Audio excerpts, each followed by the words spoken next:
This program features live coverage of an African safari and may include animal kills and carcasses. Viewer discretion is advised. Come to our morning drive from the Mara Triangle in Kenya. My name is David, and you can tell how dark it is here, so that's why I look with all the lights on my face to see whether I can look a little bit brighter. And on camera with me today is Archie. Archie, a very good morning, and we are all very excited to have you on board. Well, number one, good news. Yesterday, after about 1 week of going missing, I was able to locate 2 of the sausages, and one of them was the kinktail. I'm sure most of you who have been following us have an idea what I'm talking about. The sausage tree pride is a particular pride that in the Mara that I love and I follow for a very long time, and I was lucky to see 2 of the girls in the morning and 2 girls in the afternoon. I didn't see the other 3, and of the other 3, 2 of them have the small little cubs, but I'm sure maybe this morning or tomorrow in the afternoon, or later during the afternoon, I might be able to see them. You see from the horizon there, it's still very dark. Not much you can see because we are about 6 o'clock in a few minutes. So maybe shortly after, we shall be able to go to the natural light and see what we can see. Remember, should you have any questions, you are more than welcome to ask. Should you have any comments, please send them through, as usual, using hashtag SafariLive on Twitter. I have not forgotten my blanket because it's still pretty chilly now, 16 degrees Celsius and 60 degrees Fahrenheit. Well, as our day opens, hoping we are going to see some animals. I'll have my spotlight left, as usual, right, looking for animals. We'll send you across to Steve in South Africa to say a good morning to all of you. Good morning, everybody. Welcome to Djuma, private game reserve in South Africa. Well, what can I say? We stumbled across the little Prince Hosana straight out of the blocks this morning, exactly where I've been hoping to find him the last 3 days. I'm almost certain that somewhere in the block here he's got some form of kill, because there's been no tracks coming out of this area. And this is where he was left 3 days ago, Christmas Eve, or Christmas Day, should I say. Welcome everybody. We are in South Africa. It is a very balmy 22 degrees Celsius, 71 degrees Fahrenheit. My name is Steve. I'm joined by Marcel on camera, and what can I say? We've got the little chief. We were planning on heading through to see whether Thandi and Tlalamba are on site on the eastern fringes of the reserve, but we have bumbled into the Prince, and well, seeing as we have a radio, we'll let people know we've got him and then see if they go past and find the 2 of them that side, because, well, there's a very good chance that if Thandi did not secure that kill in a tree, that it will be taken by hyena. You saw Pat's face yesterday afternoon on drive. It was smelling absolutely rank already. And well, as you know, this is an interactive game drive safari. We'd love to hear from you. Please send your questions through to hashtag SafariLive or drop them in on the YouTube chat stream. Remember the all-important @FC. Keep your questions relevant and you might see your name on the screen. So we are in the heart of Djuma at Chelapan, and well, that is just hard work. Let's have a look at his belly, shall we? See if there's any food in there. He doesn't look like he's eaten too much, but I mean, there's a good chance he has been on a small kill for the last 2 or so days, and well, it is now finished. We found him. We were coming through, and I was going to check Chelapan, but we had some very alert impala having a look at him, and well, he just kind of looked very, very nonchalant, and they've just moved off. So important to pay attention to the body language of the animals out here. They weren't even alarm calling when we saw them. The one impala was standing very straight-legged, leaning forward into a very menacing look towards the leopard, Hosana himself, and well, I am very excited to have found him. Well, Sydney is out on bushwalk this morning in the morning warmth, and I'm sure he's probably going to show you a beautiful sunrise.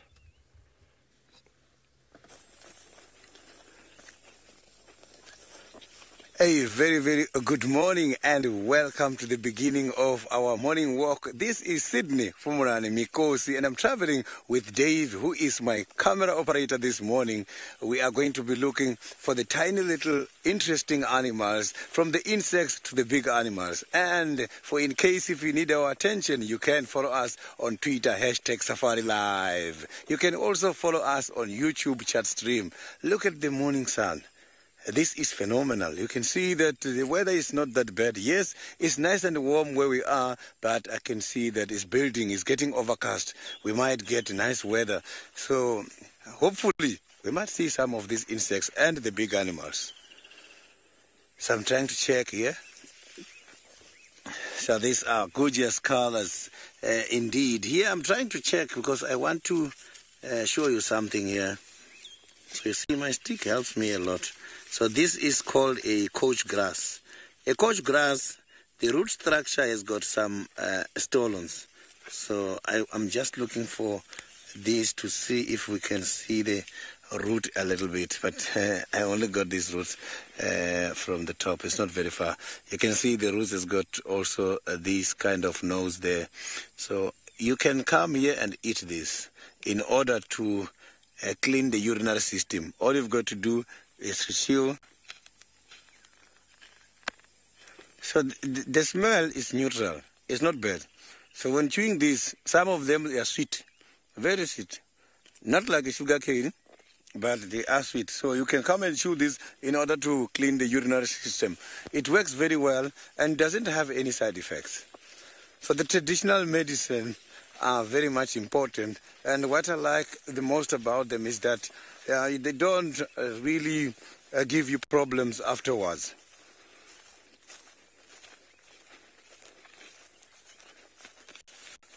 So now let's cross over to Hosanna with Steve. I don't know where they are, but they are somewhere here.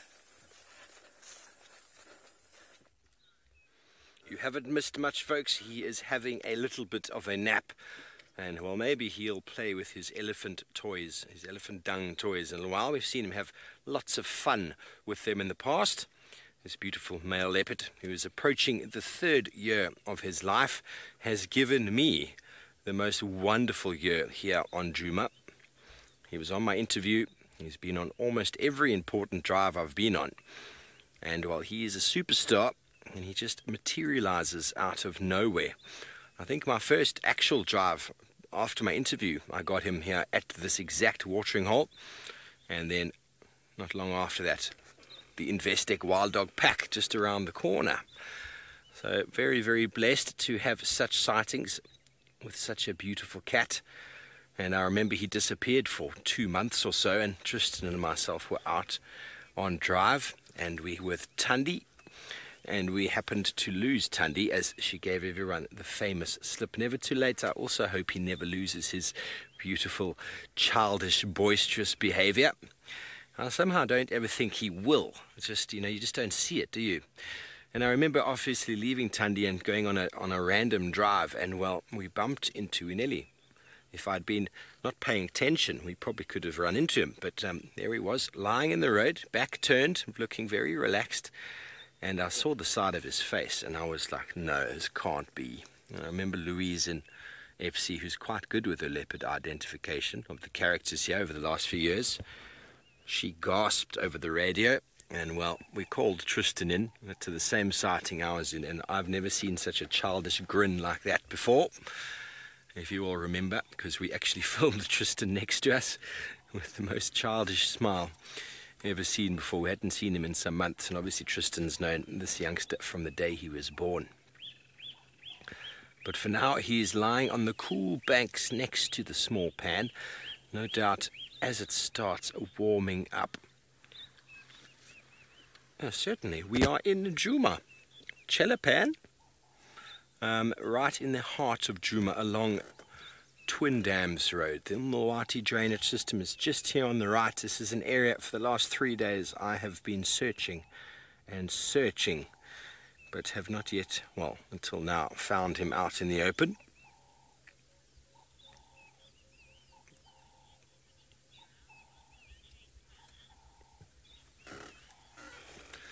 Niconico viewer, of course. I mean, if an elephant came out, it would certainly chase him. If lions came, they would try and kill him. Most other animals probably wouldn't even approach the water. The small antelope species, warthog, if he stays right where he is in the open, they won't even come near the water.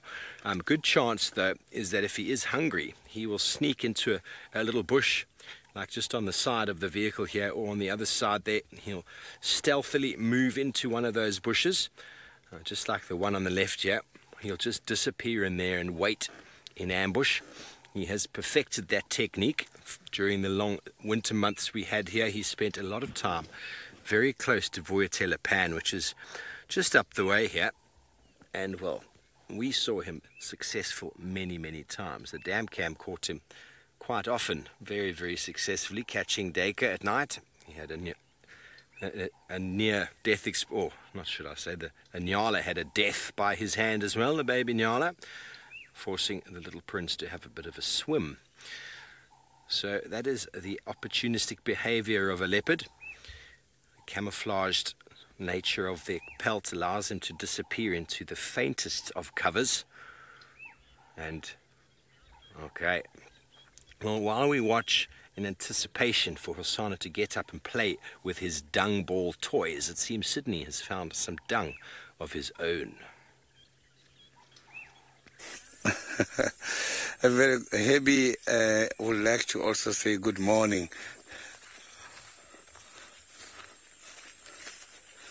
So here I can see I've got some very fresh elephant dungs. They're just everywhere. It's showing that this elephant, he has been to the water hole, which is just about a couple of meters away from us. And what I want to tell you about the elephants is that elephants, they treat different diseases on different stages. Now, these elephant droppings, they look very much wet. And when they are wet, it does not mean they cannot be used medicinally. Elephants' droppings, as well as the cow dungs and the buffalo droppings, when they are very wet like this, they can be used as a medicine. This is what you must do.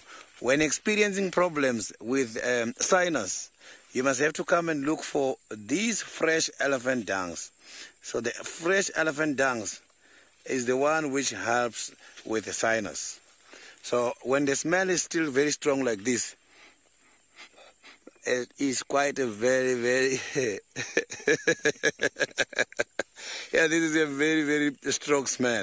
So when the smell is still strong like this, you must come and inhale this from the nose plenty times, and then that is going to clear your sinus. When it's dry, elephant droppings can be used for quite a lot of other various things. You can use them in order to treat headache.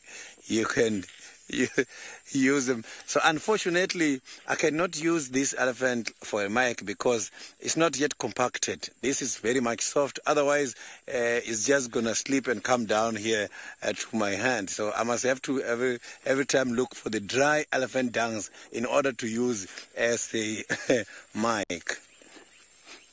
Yeah, it's not bad. The elephant droppings, they smell more like vegetation. So I'm just smelling like a bush. It's not bad. And maybe this is going to confuse animals.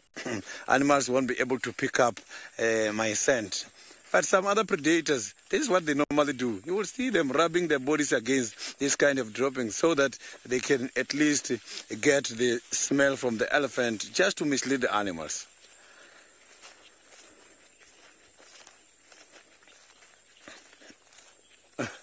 So the elephant droppings, you can be able to judge, but not the age exactly. I'm not too sure if scientifically it's proven that you can judge the age of the elephant from droppings. But yes, if you look at the droppings, oh, there was a hyena calling.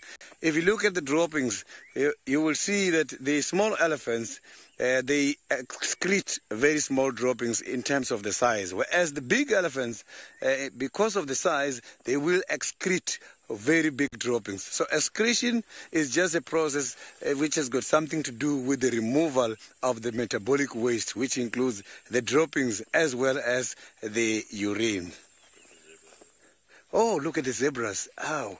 You can see the zebras, they are confusing me. They are so camouflaged. We are so very lucky these days to see the zebras. And on a guided walk, I know zebras are so very much shy. This is one of the best sightings. Look, there's a little one as well there, much more on the right. Joy, zebras, still talking about the droppings. I'm going to now link my topic with the zebras and their interesting caprophagic behavior. The baby we are seeing there, that baby zebra, after birth, these animals, they are born free of the digestive bacteria. For them, in order to get hold of the digestive bacteria, they have got to eat the droppings of their mothers. So zebras, don't get surprised. Together with the elephants and some other species, they do eat droppings of their mothers. It's normal, it's not harmful at all, and it gives them a lot of digestive bacteria.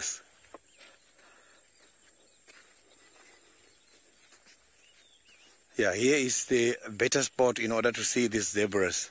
Zebras on a guided walk. This is something very rare.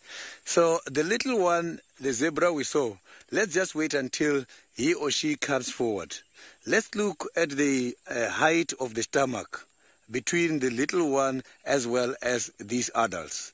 You will see we are not going to notice the difference. Look, the little one is approaching now. Can you see the height of that baby versus the height of the adults is at the same level? Zebras, they give birth after a very long period of pregnancy, which is 364 to 367 days. It's almost a year. I think it's over a year in 2 or 3 days. So these kind of animals, after birth, the little one, they are born with long legs in order to have the height at the same level as their adults. So when these zebras are standing together, remember the predators, they stalk like this. I'm going to stalk the zebras now. So look at me. Zebras, when they're standing like that, predators, they stalk like this. So they go down and pull their head much more on the ground. But because the eyes on all the predators are high up here, let me just do it when I'm coming towards this side so that you can see. When the head is lowered and the eyes are much more up here, it means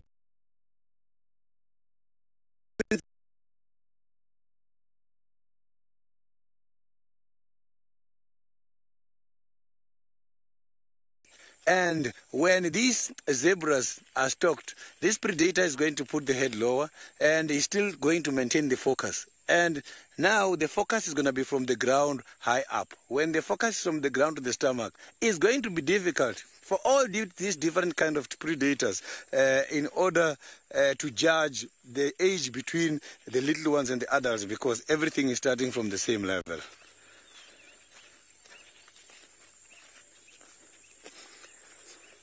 So now David by the Masai Mara is looking for one of those predators who does prefers the animals such as the zebras.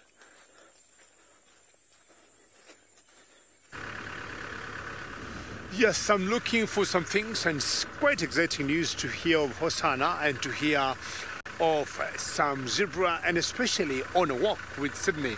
Now, it's still not as bright here, but I want to see whether you can see some ellis from a distance here. And let's see what kind of light we got. We have a little bit off from the road, and we've got a family here of elephants, and I'll show us the very best angle, but still we've got some wonderful light to see this family here that are doing maybe morning greetings and touching base and finding out how the night was and changing information there. They were exchanging information. See, there's pretty young ones in that herd. Thank you very much. You see, this is lovely. And see, those particular two, either they are doing a bit of a candle, and it shows how closely connected in general ellis are. Very social big mammals. They'll always be changing a lot of information, and definitely that shows the bond they got, the two of them. So the African elephants, or what you call the savanna elephants, in general, most of the time feeding to support that huge body morphology. They need lots of food, so the better part of the day is feeding, food and food. The forest you see behind there, that's the direction of the Mara River. Until the other day it was very low, but today, or currently, it has lots of water, and my plan today is to swim by that river and see how the levels look like. I'm sure it have risen quite high. We've been having massive rain in the whole country, and especially an area called the Mau Escarpment, which is the source of that river. Pretty important river because apart from, passing through Kenya, takes water all the way to Serengeti National Park in Tanzania, then it drains it in Lake Victoria. Always females will be led, elephants will be led by a female, and it could be any member there. I love snack, been a comment there, which I missed a little bit. I'll bring the comments again from I love snack. So feeding is very important for these ellies, especially in the morning when the grass is pretty soft.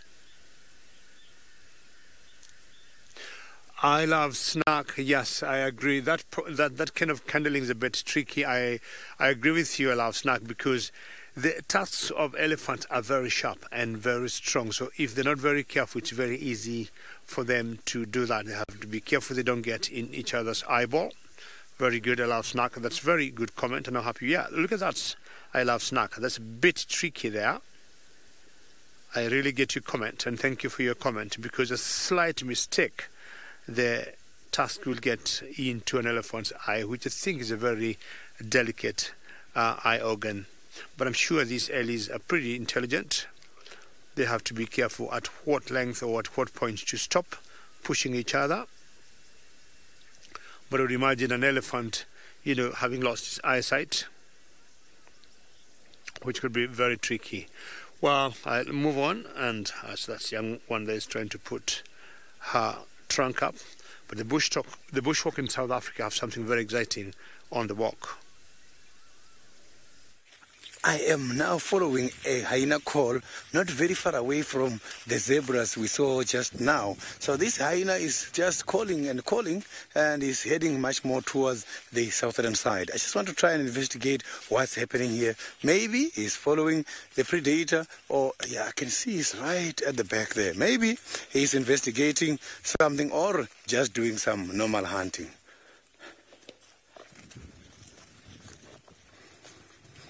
So when the hyena started calling, the zebras all went out to an open space. So which means the zebras are trying to come so that they can have a better visual of the hyenas, as the hyena was just calling.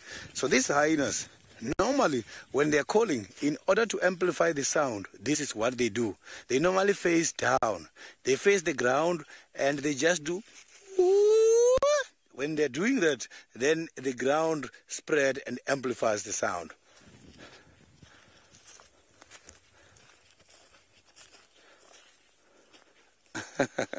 So the hyenas are not dangerous on bushwalks at all.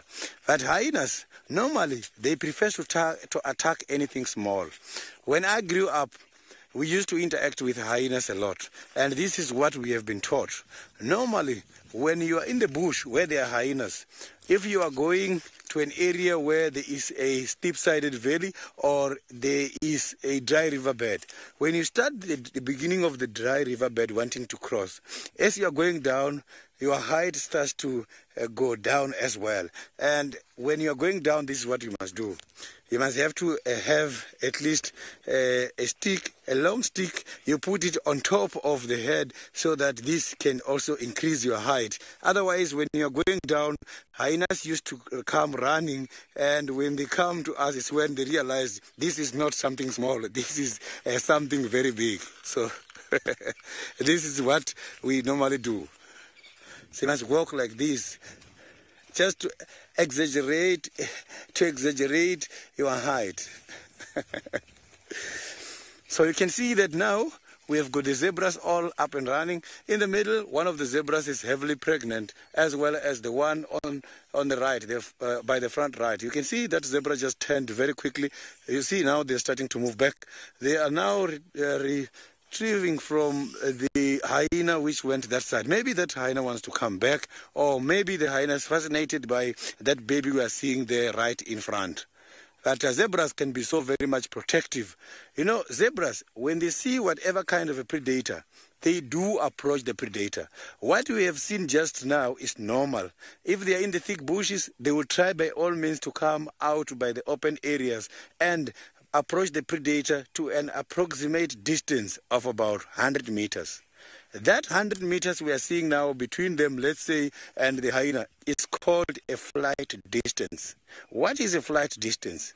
A flight distance is a distance where all these animals allows their predators to approach before they run to the safety. After that, you'll see the zebras running in a very good order. The big ones are going to arrange themselves to run in front and have their little ones. Their big ones are going to run behind their little ones. They put their little ones in front. Reason for putting the little one in front has got nothing to do with the life threatening of the little one. They are not jeopardizing the life of the little one at all. This is what they are doing. They want the stamina of the little one to guide the whole harem. So it means everybody will be running according to the speed of the little one, because if the big ones are in front, they will possibly outrun their babies behind. So those little ones there, when there is danger, is the ones who must have to go first.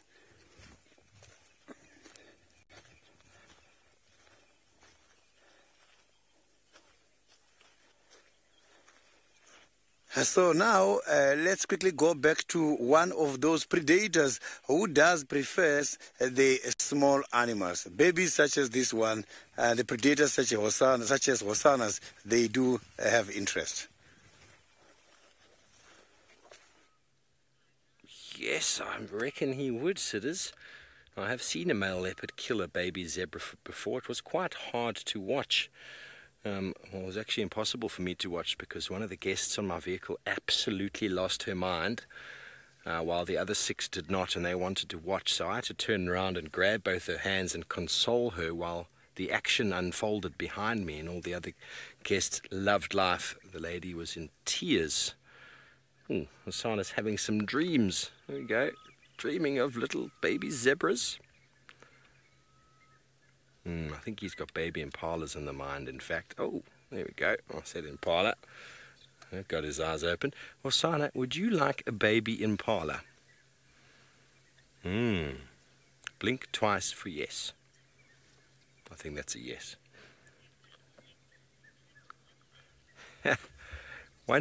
One animal I haven't seen him with yet is a warthog. Baby warthogs, you know, there's a strategy to them, but adult warthogs require years of experience. I've seen Hukumuri with 2 warthogs. Both of them were juvenile. He got that one warthog with Noel as well earlier in the year. There was also juvenile, but Tingana, the Duke, well, I saw him kill that very large female before I went up to the Mara. But I've yet to. I wonder, Emma, if any of you have you seen, or viewers, have you seen Hosana with a warthog yet? I think he's played with terrapins. He's had a monitor lizard before when he was still quite young. Sydney had him last week licking a tortoise's back. Minamu, that's a very good question. You know, I think these animals have a very strong idea of their surroundings and familiarity due to smell. For example, Tandi, she was born probably within these boundaries, I think very close to where she kept Tlalamba. And both Rexon and Herbie have shown me areas where she's had cubs and where she's moved them. They're all pretty similar to where she spent her youth. So I think from a female point of view, there's an instinctive sort of drive for them to stay where they know and where they feel safe. Even the sausage tree pride is in an area, oh hello boy, is in an area and having cubs in an area that they probably know quite well. Oh, are you going to get up and show us how wonderful you are? But boys as well will stay. Like Hosana knows this area very, very well. Giraffe girl and puma, you don't know about him and warthog. Well, it's something he needs to upgrade towards. Okay, well, we're going to keep moving because, well, he can very quickly disappear into the thickets here. So I'm just going to start up there, Marcel. So male leopards will stay where they can, obviously the familiarity as well, but then will move according to the fact that the dominant male will say, hey, you are getting too big, time for you to leave. But they would like to stay. We've seen Hosana, he left and he came back again, and he's been hanging out in the exact same places that we've become accustomed to him. Okay, he's just going to find a little shady spot there. James Richard, there's been no warthog that we know of yet, and we know he likes Deka, Nyala. I haven't seen him with a Steenbok myself, but definitely Impala. Hello boy, what have you spotted over there? Just driving a little bit into the thickets here. There he goes. The Umawati drainage is just here on the left.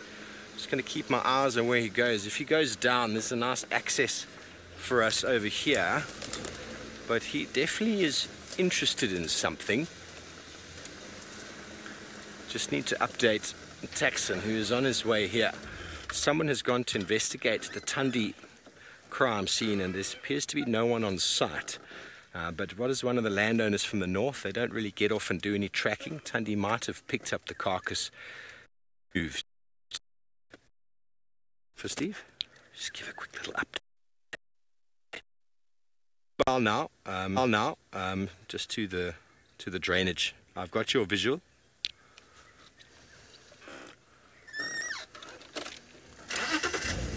Okay, what's he trying to do? Nice little access point here, actually. A little bit of elephant bush clearing. Yeah, he's slowly mobile here, Tex. He's just having a look towards the drainage. I'll keep you updated.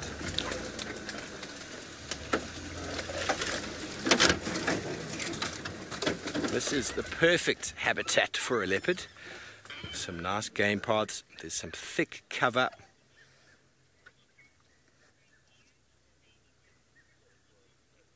No doubt he is having a thought about the fact that I've now challenged him to a warthog. Well, let's see what it is that he manages to scratch around for today. But in the meantime, it seems like Bushwalk team has managed to get better views of their hyena.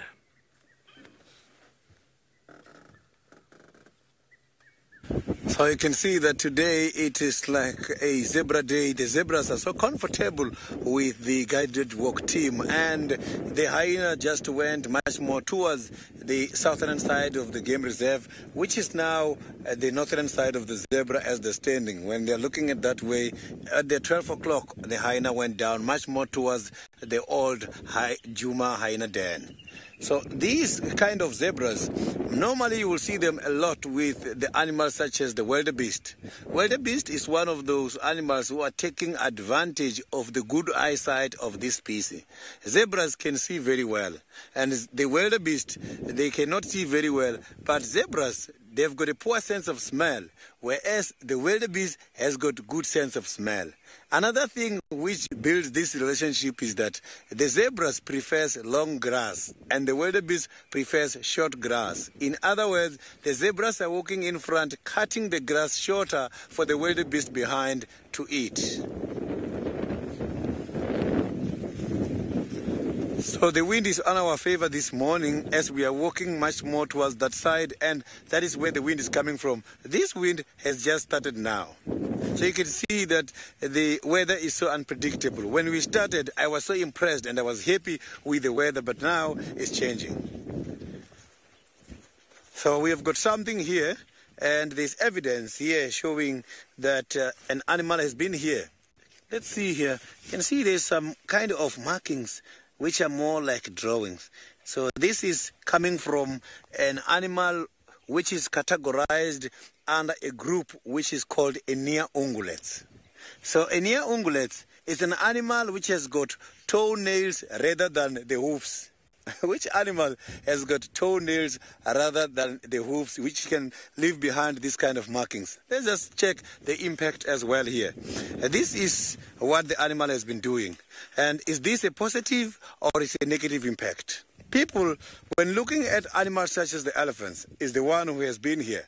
They see the elephant pushing down trees, elephant taking down this kind of leaves and everything on the ground. Look, this has been quite a lot. This elephant was just wasting this food. But yes, this is a waste, but at the same time, it's not a waste because this can easily get recycled by the decomposers and again becomes part of the soil. This is what is happening here. The elephant is the one who took off all this from these trees yesterday, and on the ground you will see Soon as these kind of leaves get dry, it's going to be food for the soil. But for now, I heard that Hosanna is showing some of the interesting characters. Let's cross over to Steve and see what exactly he's doing.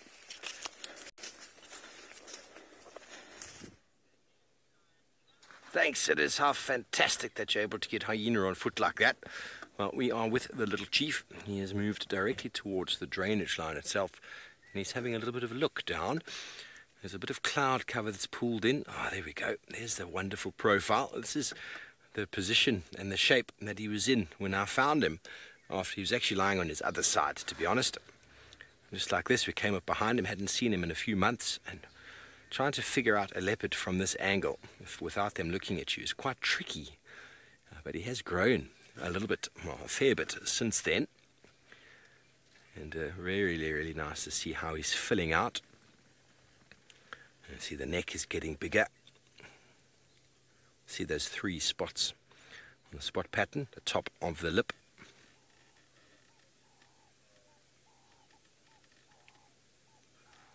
Okay, so it sounds like Thandi and possibly Talamba are at Tortured Dam. There's some hyena tracks around the kill, and the impala is gone. So, very good chance that after losing the kill, they would just go back down to the water, just like Hosanna has done. It was a very warm night last night.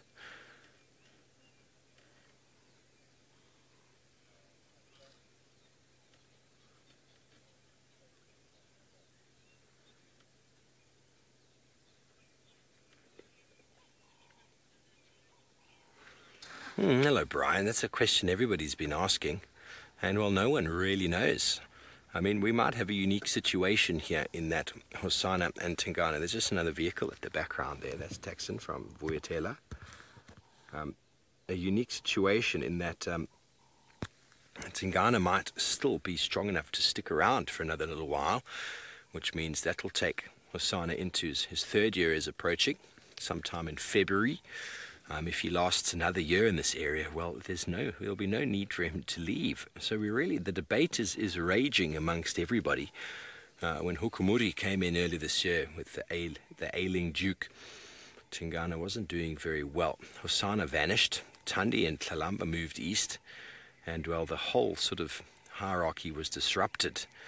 But then, obviously, Hosanna had a bit of a hard time down in the popular areas south in the Sabi Sands. He was an absolute superstar, of course, but he decided to come back and fall under his father's protection again, and since then, well, he hasn't ventured too far. I think he's gone into Tortured once or twice. Excuse me. But whether he's going to leave soon and go find a territory, I think he might need to get pushed.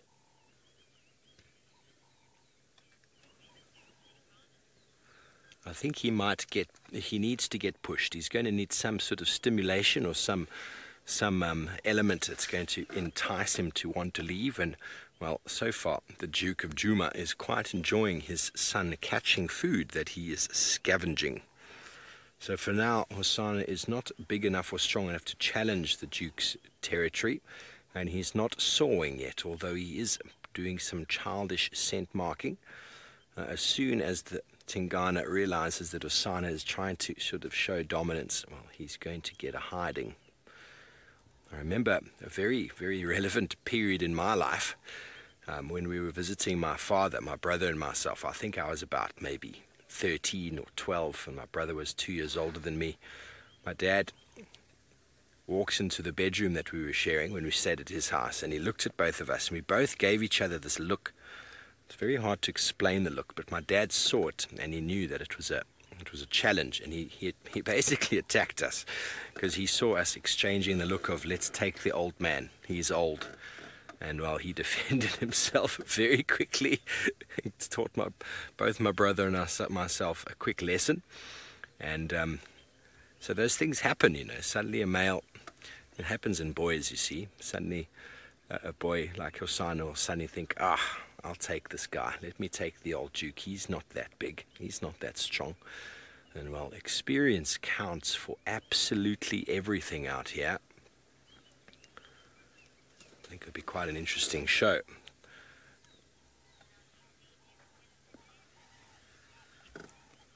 Okay. Well, our spotted cat surveys what could one day become his territory. We'll stay with him, no doubt. He is my favorite cat. But in the meantime, David's got a striped, or should I say a spotted animal. But this one is only a baby. I've got very hungry giraffes here, and I'm not sure what that is holding. Oops. In her mouth, but I would assume it was a huge twig she got herself for breakfast. And these are the Maasai giraffe. Either some shrikes that are flying around there, pretty close to where they are. It's time to feed. Now the giraffes will always have one big advantage. They'll get the toppest, I would say, top leaves or top twigs of any bush or plant here in Africa, unlike all the other mammals that we got. The only closest competitors are elephants. When you get, male elephants trying to stand on their hind legs and using their trunk to bring down any bushes they may want to. But giraffes, just virtually because of their height, they have that simple advantage of reaching whatever they want to. Can't see those birds very well, but my guess is they're some sort of shrikes. Pretty tall animals. And I think those shrikes are going some more flocks. But every time the giraffes get close to them, they tend to fly away. They'll not be very comfortable when the giraffes are pulling the leaves or twigs from those, I would guess, orange-leafed crotons. I like the relationship of certain birds with mammals, like the egret. I don't think there's anything these shrikes benefit. Look at that beautiful escarpment in the background there. And that's the very famous Olorol escarpment. What a beautiful picture in such glorious light in the morning, eh? Going in, herds of anything from 5 to 15 to 20. That looks like a starling that's flying there. Yes, it's some sort of starling. And I'm guessing that's the blue-eared starling. It's a starling for a fact. I guess it's a blue-eared starling, quite a distance. And just landed again on that orange-leafed croton. Lots of starlings in the Mara, but the blue-eared and the superb starlings and the Hildebrands are the very common ones around this area. Warming up, sun has definitely popped up from the eastern horizon and shining to this glorious land of the Mara Triangle.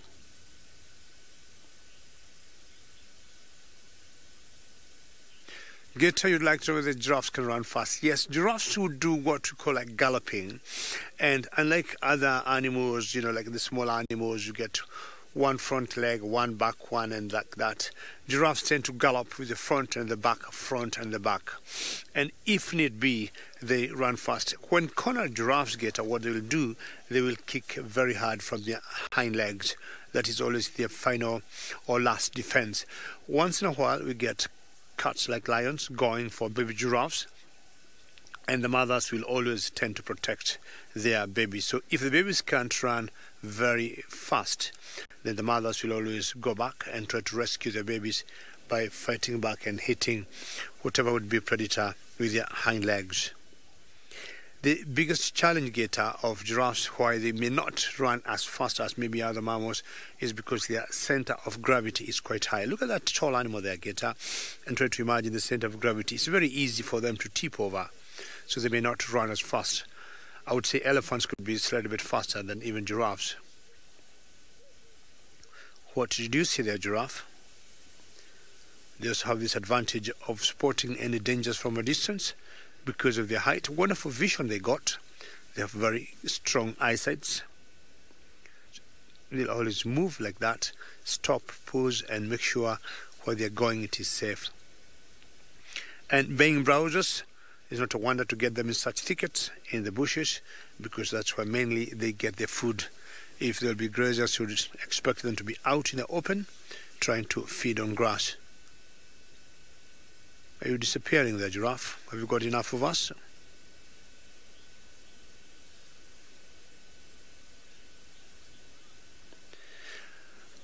And Vivi, you'd like to know the difference between the Mara and the Juma giraffe, and I'll tell you there is no difference. These are the same giraffes we got here.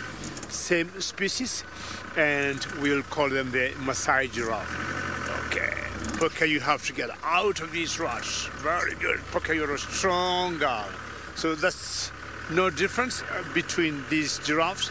They are the same. In Kenya, apparently, we got two other species of giraffes. We got another one that we call the Rothschild giraffe, and we got a third one that we call the reticulated, or rather let us call them subspecies of each other, or races of each other. So they're just not different species, but races. And the difference will be on their body patterns. Everything else looks everything else looks the same when it comes to the giraffes in terms of behavior, feeding, gestation period, but the difference will be on the patterns. And in the final controls, my shuka blends in very well with the land where I am. And I think when I went to the shop to buy it, that is what was in my mind, you know. The beautiful green here and the beautiful shuka would be able to make me blend in. And should I come out of the car for one reason or another and I lie in the grass, I can easily hide from the lions. Maybe not. Excellent. Now my big mission today is to look for a rhino that I have not seen for quite some time. I have not seen the black rhinos that are always in this area of the Mara Triangle, because rhinos are browsers just like the giraffes, and when I'm talking of browsing, they like browsing top leaves on top trees, like where Sydney could be hiding now.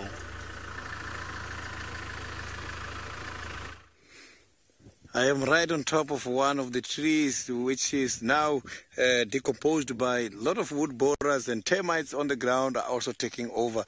This has been a very big tree. I can see evidence here from the wood borers.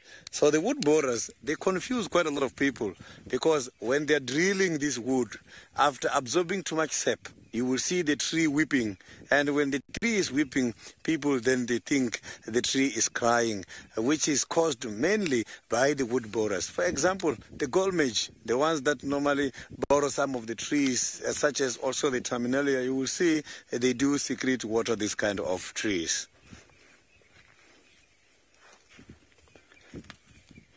So here I can see this kind of wood borers. They have been doing quite a lot of work here, but the areas like this are not safe, because this bark of this tree, they also serve as a nice place for some of the dangerous reptiles. Some of the small snakes, they can hide there, and even some of the reptiles apart from snakes can also hide here. On the ground here as well, the scorpions, they like it. They like it as well.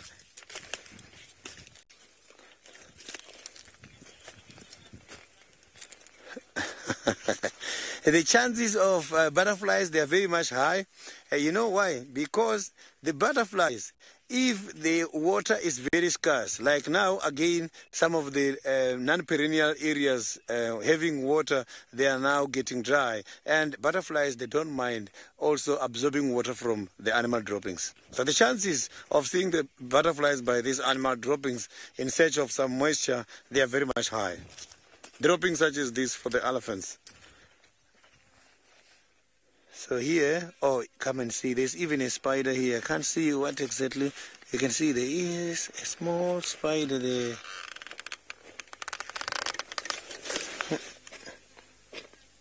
Is it a spider? It's just an insect.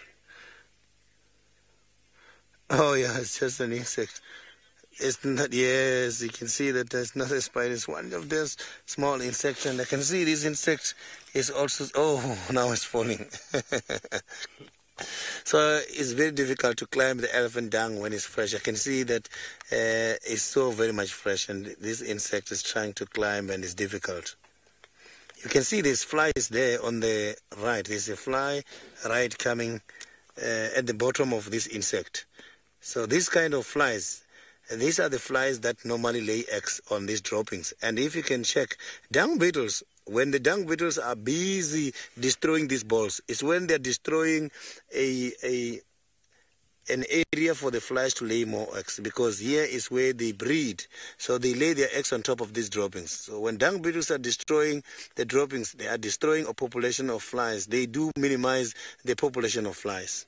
So you can see that when dung beetles are not here, yeah, I am with one of the professional camera operators. This is Dave. A lot of people, they recognize him from just the shots. So you can see now that that insect is trying by all means. I don't know what this insect is looking for.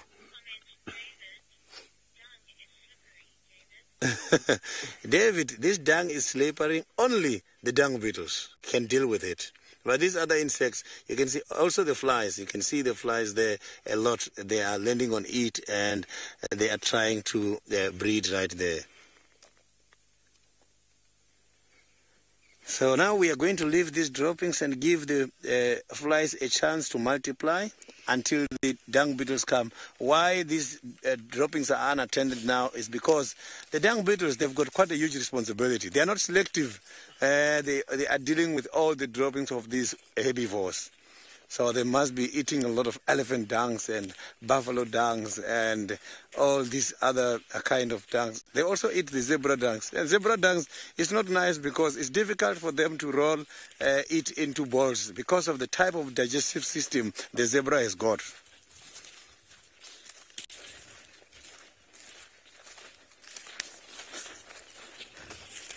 By this time of the morning is when other animals such as hippopotamus are heading back to their original place. Let's see, David has got one.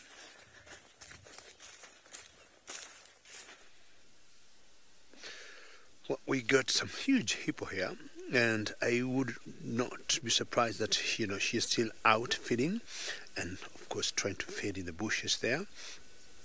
And some ox pickers on her back, enjoying the ride.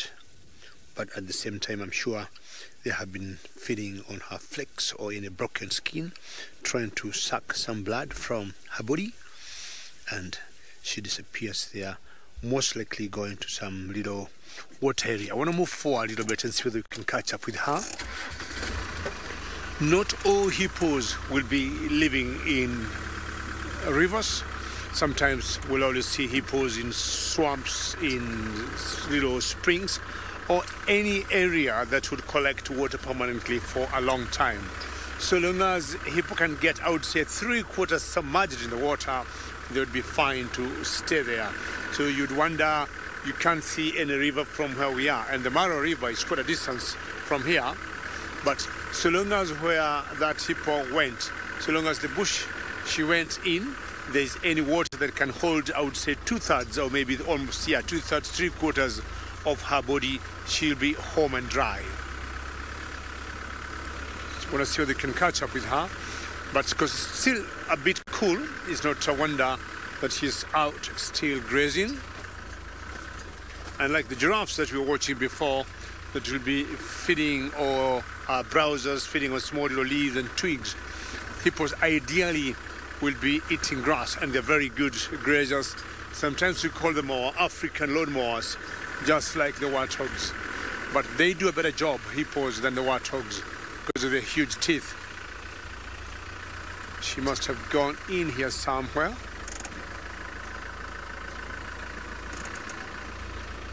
There you said you'd like to see a rhino now, and that is my plan today. Possibly I would want to see one too, and a black rhino especially. That is one I'm hoping to see. I haven't seen one for a couple of days, and could be like, what, 2 weeks since I saw the last one, because of the rains that we have been having here in the Mara. But this is the 3rd day we have gone without any rains, so hopefully it will continue like this for the next 1 week, which will be good.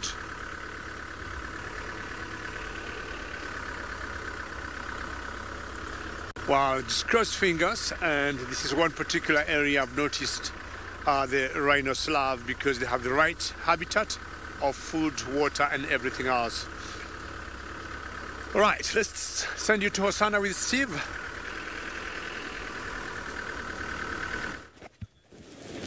Well, thank you, Mr. Gigi.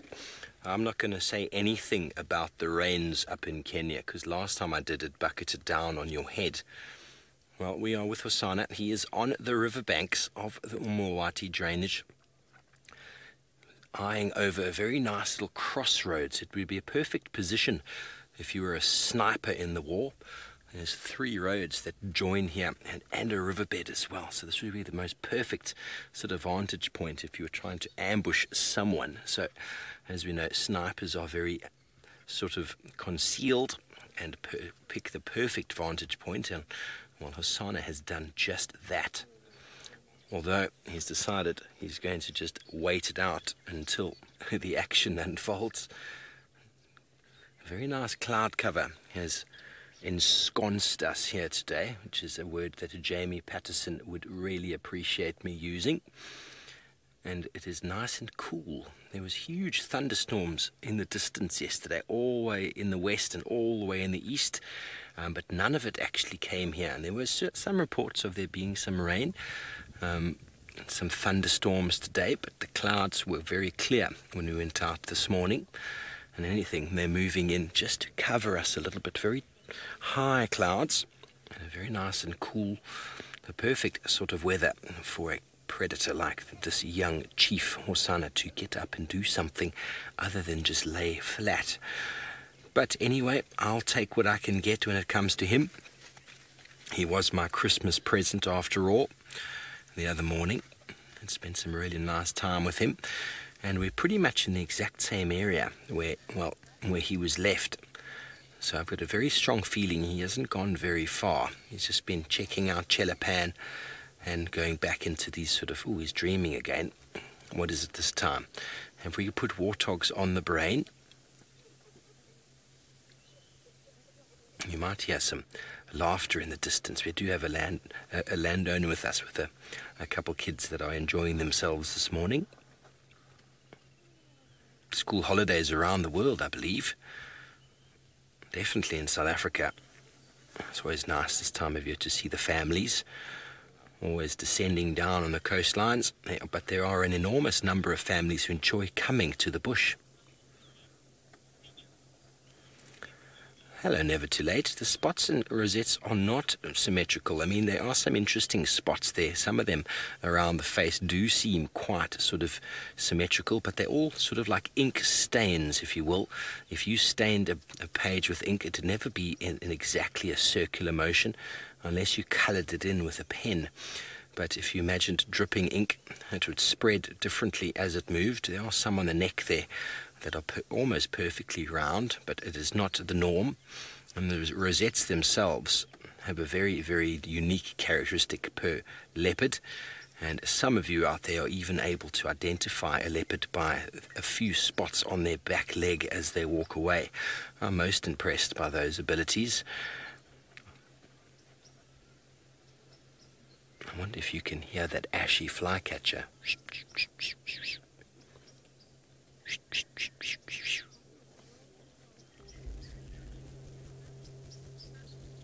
It's a very cute bird, the ashy flycatcher. They are here all year round, and they practice a behavior called hawking. They will sit on the branch, and they will basically fly off and catch an insect. Fly off and catch an insect.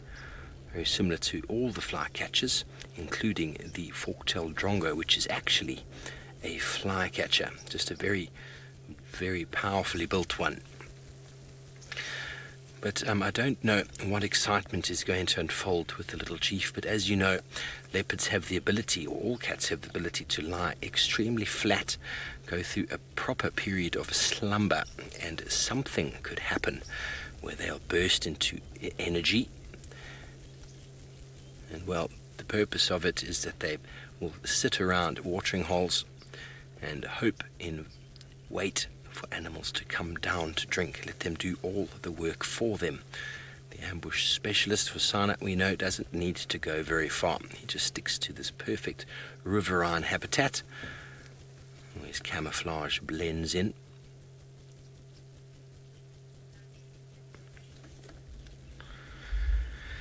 Well, we definitely know Osana hasn't spent any time with warthogs. I wonder if he'd be able to run up and catch a larger animal the size of an ostrich. They are very fast, very physically fit, and well, I wonder if Osana would have a chance. True, Steve, because I remember all the time I was in Juma a couple of months ago, I did not only see an ostrich, I did not see a track of an ostrich either. This is a male Maasai ostrich. Earlier we were watching the Maasai giraffes. I think everything today is Maasai. That will be the theme, Maasai. Me also in my Maasai shuka. So this is a Maasai ostrich and it is a male. Sexual dimorphism for ostriches, very good, very black and white. You'll never mistake them. Unlike other small birds, like my favorite bird, the lilac-breasted Lola, that they do not have sexual dimorphism. But the ostriches, the male, as you can see, they're black and white. And when you see the females are grayish, brown in color. Very majestic birds, the largest birds we got in Africa. And when breeding, the pink you see on the legs and the neck becomes even more pinkish in color, and sometimes even the belly. Everything in an ostrich we think here in Africa goes into good use, from it is meat, skin, feathers, bones. It is poo definitely have been used as fertilizer. And if you look on like her knees or her elbows, you notice they like bend backwards. Well, she must have gotten herself some wonderful seeds there from the grass. It's exactly what he is feeding on. They feed on lots of seeds, but also any insect they would get, they would also feed on them. I'm talking about either grasshoppers or crickets. But ideally there, as he is poking on some little seeds from the grass there. Occasionally you also see them feeding on sand or some kind of small little pebbles, which would help them in digestion. He must have gotten some wonderful meal there. Lauren, I would say ostriches do not have a breeding season. They would breed all around the year.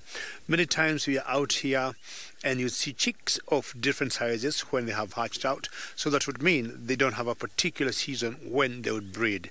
So the last, I would say 3 months, I've seen chicks of about 4 months and another set I saw that was about 8 months.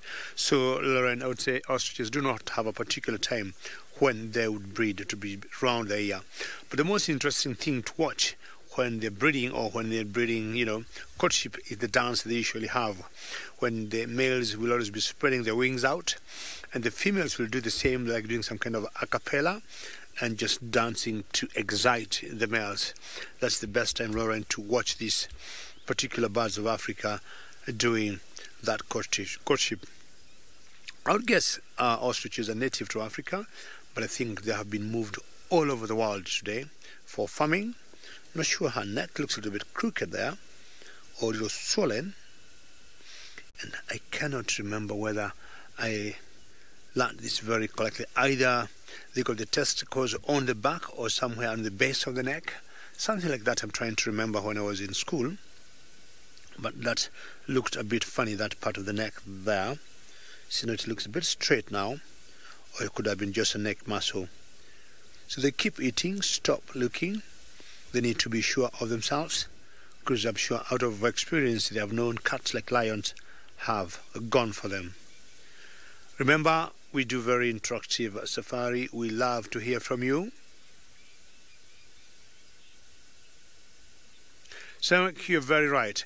I mean, first ostrich defense, if they have any concern, is speed. These birds are very fast. They will do comfortably about 80 kilometers, 50 miles or so odd in an hour. They're very fast birds. But when you corner them, the next thing they will do, they'll just kick you. And we have heard, I haven't seen myself personally, that a proper kick, of an ostrich can stop a lion, So a lion will be chasing an ostrich, and if he or she decides to kick, it has been claimed the kicks can stop a lion. Occasionally they've been known to turn around and poke eyes of would-be predators, be they hyenas or lions, and you imagine that long neck and trying to poke your eye. They have also done that.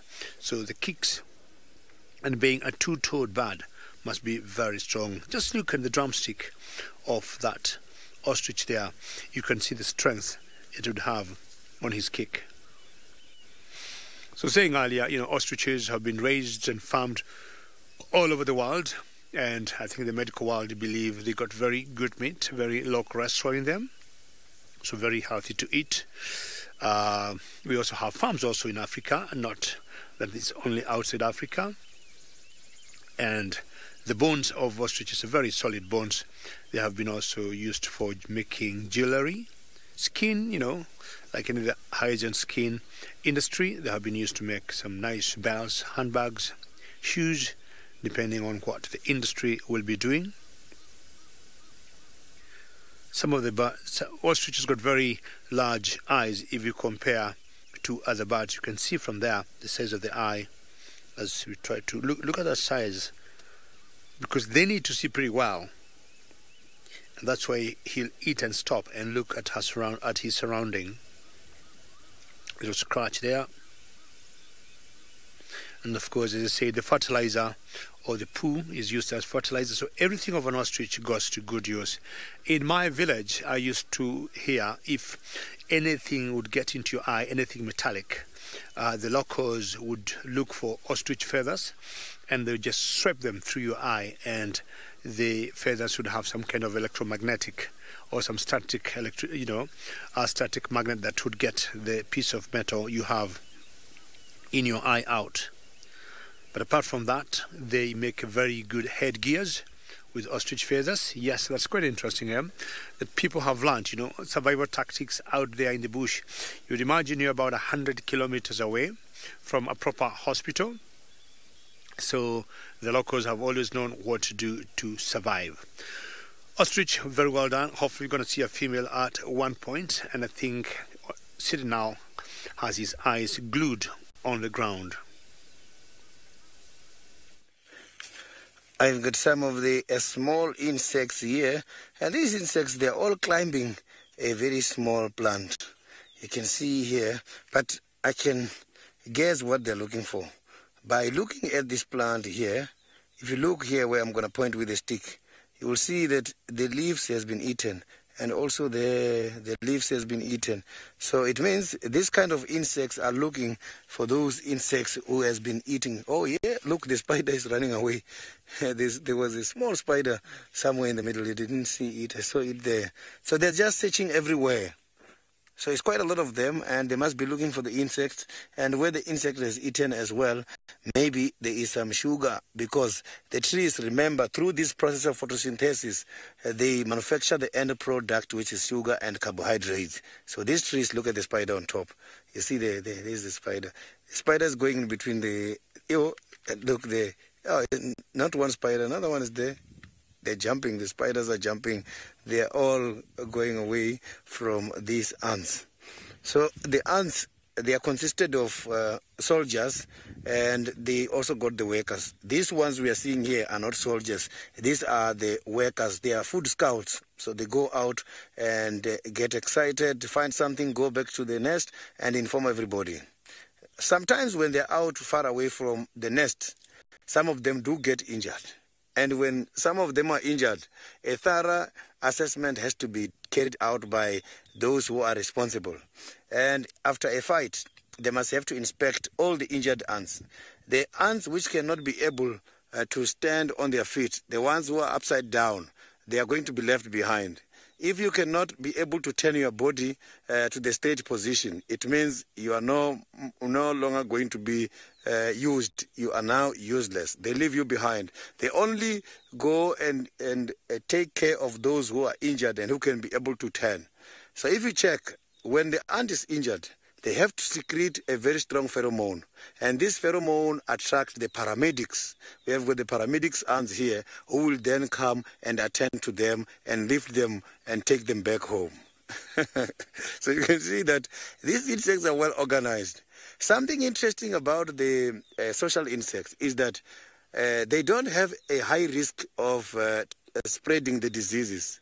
They've got quite a lot of antibiotics they are using, and they even clean the wounds when one of them is injured in order to minimize the chances of spreading the disease. Because otherwise, if one of them is affected, possibilities of the whole colony to get affected, they are very high.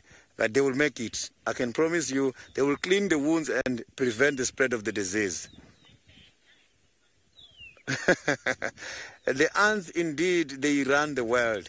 We have learned quite a lot of things from these tiny little insects. So I think now is time to praise them and appreciate all this work that they're doing for the benefit of our survival. Look, the spiders are here. There's a lot of small spiders. The spiders, is just that my camera operator is battling to see them because they are jumping very fast. There's a lot of small spiders here who are jumping and running away from these ants. But they are hiding underneath. If you come to this side, there's one by this side here. There's one here, I can see. And they're even producing the silk when they're diving, when the ants are passing, and then they go back. Look, there. You see, that is one of the spiders. You see, that spider has got kind of a silk there. You can see now is there. Yeah, there's a lot of them, lot of spiders. Maybe I've seen more than 5, 6 different spiders. It's just that they are trying to hide underneath. Okay, now while I'm still here checking what is going to happen, or if we can see what is hiding here, let's quickly go back to Steve and see how his cat is doing this morning.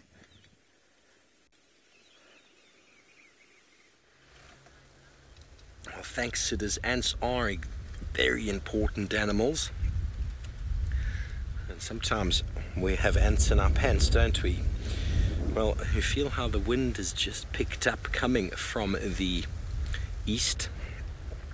There's definitely a cyclone system off the east coast. It's been raining down in KwaZulu-Natal for the last 2.5 days.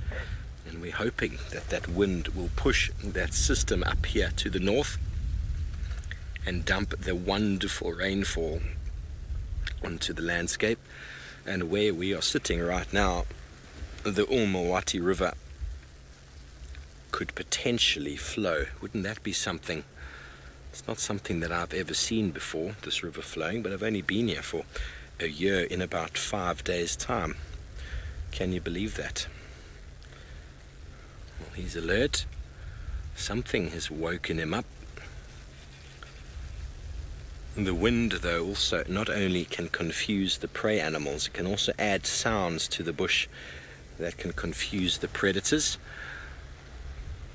But their instinct overrides a lot of that as they stare into the distance and they start noticing the sounds that the wind is making is not the characteristic grunting sounds or the characteristic hoof falls that come with an animal moving. Hello, cool breeze. We're actually having a beautifully cool breeze in our faces right now, but you want to know if leopards prefer grass or if they prefer mud. Well, you don't often find leopards lying in the mud. Oh, hello, boy. Oh, it's time to get up in 3, 2, 1. Up he gets. So they often lie on either of the sandy patch, an open piece of sand, where it might be nice and cool and also free of thorns and sticks, or if it's a very nice soft grassy area, you'll often have them lying in that as well. You see in the Masai Mara there's no room for lying on the ground. What is he? I think he might have spotted something down here. You see there's a bit of intention in his face. I'm going to maybe move my vehicle slightly so we can get a look at him. Okay, so Emma thinking it's a warthog, but unfortunately there's no burrow here for warthog. So Marcel, I'm just going to move back slightly, see if we can get in front of him there. So leopards will lie on something very comfortable, in a sandy riverbed, or on a cool muddy bank that isn't really muddy but dried muddy, definitely. You saw him lying, tell me when you got him there, Marcel. You saw him lying next to Chelapan. He was lying on a very nice muddy sort of spot, but it wasn't wet mud, it was sort of dried mud. It was nice and cool, it's free of sticks. And but in the Mara you see the lions lying on the very dense vegetated grass layer. So they will lie pretty much anywhere. It really depends on the day, and if there's some shade, it really doesn't matter what's under that tree. They'll often lie there. I've seen many a time lions and leopards scratching the ground to not only move whatever sticks and thorns and debris there might be, but also to turn the soil over so that it is much cooler to lie on. But for now, whatever moved in the understory there has not caught his attention any further, and he decided to scratch his head. Another yawn is often followed by a little bit of movement, but you can see his ears. He's listening to whatever might be moving around. He's probably smelt something earlier.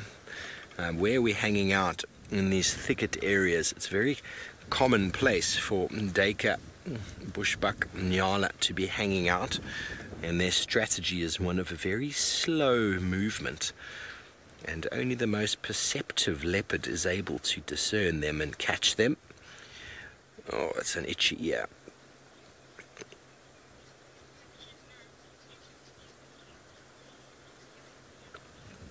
Matt, hello, good day. I think you might be new to the show, Matt, because Hosanna has been the star of our show for this entire year. Since November of last year and the year before, he has been a superstar. Hosanna was born to Karula, who was the biggest superstar the show has ever known. And, well, he was born to a very relaxed female, which means she was habituated. By no means are these animals tame. They are wild animals, but when an adult is relaxed to a vehicle, the youngster becomes relaxed very quickly. And the best way for me to explain that to you is if you can ever recall being a very young child and walking down the road with your mother, and your mum's holding your hand, and you walk past something that frightens your mum or something that gets her on edge, you don't notice what it is that scared her. Initially, you didn't even notice what the object was, but your mother's grip on your hand got much tighter. Her behavior changed. She might have got a bit angry. And then you learn very quickly that whatever it was that made your mum react was something you need to be careful of. But in saying that, in the same breath, if you're walking down the road, exactly the same circumstances, and something very strange walks past you, and your mother does not react at all, well, you learn not to react to that as well. I think that's why I don't like clowns, because my mom reacted to clowns as a child. I'm only joking. I just don't like clowns. But that is kind of the way forward, is that leopards and lions, if the cub is there, and you're viewing the adult with the cubs, and the cubs pop their head out and look at your vehicle, and then they look back at mum, because they're looking at the vehicle going, what is that thing? Their inquisitive mind is trying to figure out what it might be. And then they look back at mum, and mum is flat on the ground having a nap. Well, the youngsters get a little bit more brave, and they come a bit closer, and they eventually start realizing that this big green box that smells of petrol is nothing but just a big green box that smells of petrol. So that's what we call habituation. And once the adult, like I said, has been habituated, it is very easy to habituate the cubs or the pups or whatever it might be that you have. But the habituation process in the Sabi Sands is long-standing. They have been doing safaris like this for a good 60-odd years. So the leopards in this area are world-renowned for being seen by the vehicle, and we continue to live in their life and experience them as a world-class act on the safari stage. But in the meantime, let's go all the way back up to the Masai Mara and see where exactly David Gitu is.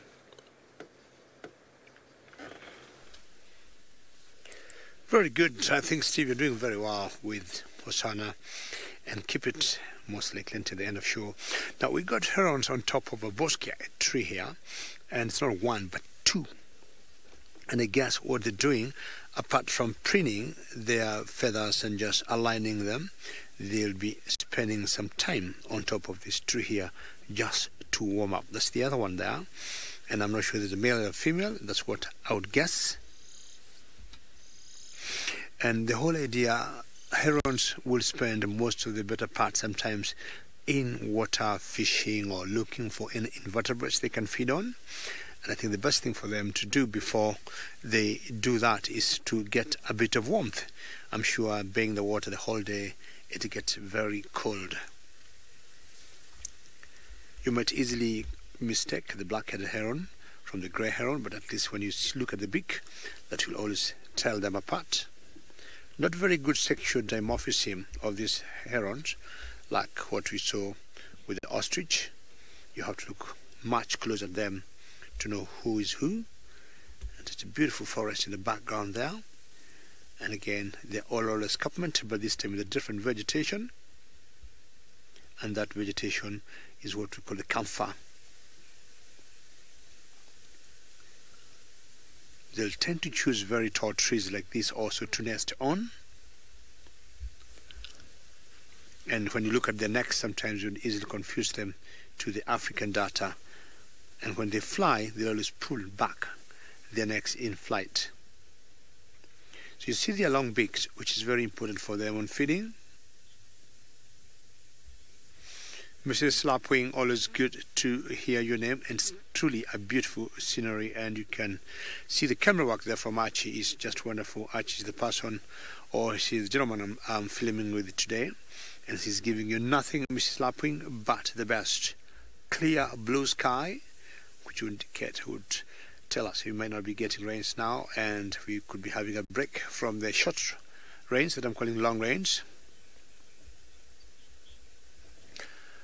Jessica, good question. Do they return to the same nest every year? I have no idea, Jessica, whether that's exactly what they do. But we have seen sometimes certain birds taking over a nest of other birds. So if they got a nest here, there could be a possibility of them coming back to the same one, because it's not easy to build a nest that is very solid. So if anything happens to it, they'll definitely move to another area, Jessica, or to another tree and build themselves another home.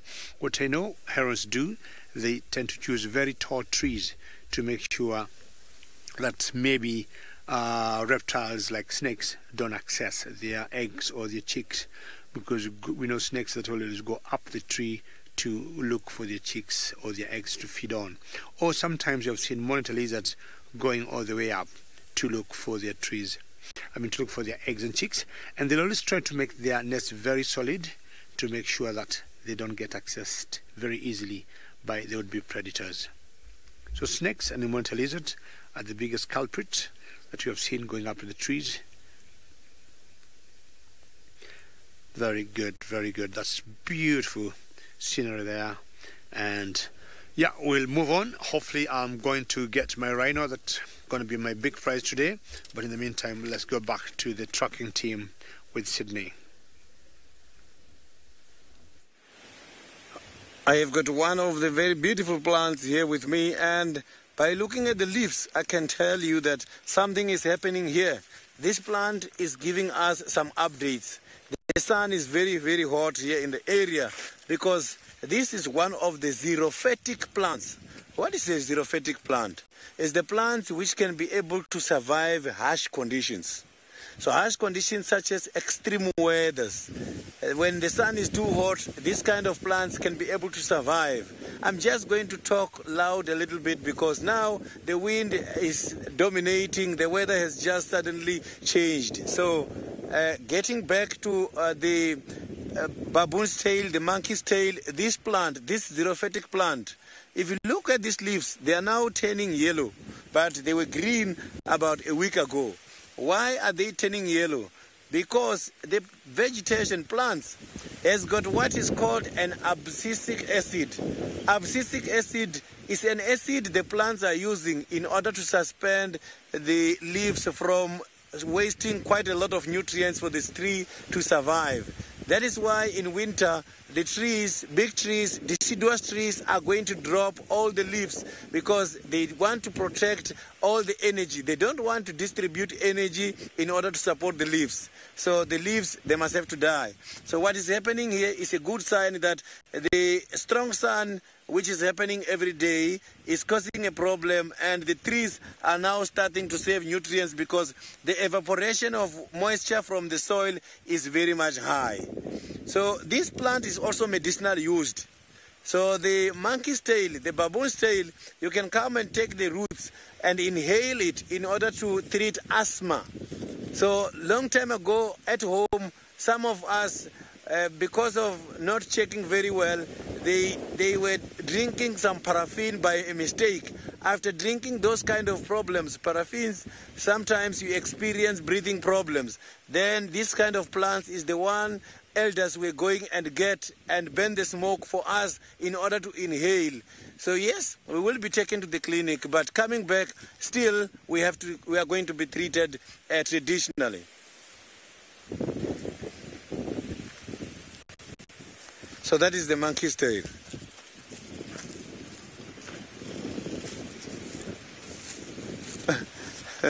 Linda, considering what is happening now, I can tell that we are going to get some rain today. The thing is, the wind, too much wind does have an impact because it does chase away the rain. We might get some rain, not now, maybe later this afternoon. If now, the wind must have to at least cool down first. So before the wind chases away Hosanna, let's quickly go back and see there before it hides away.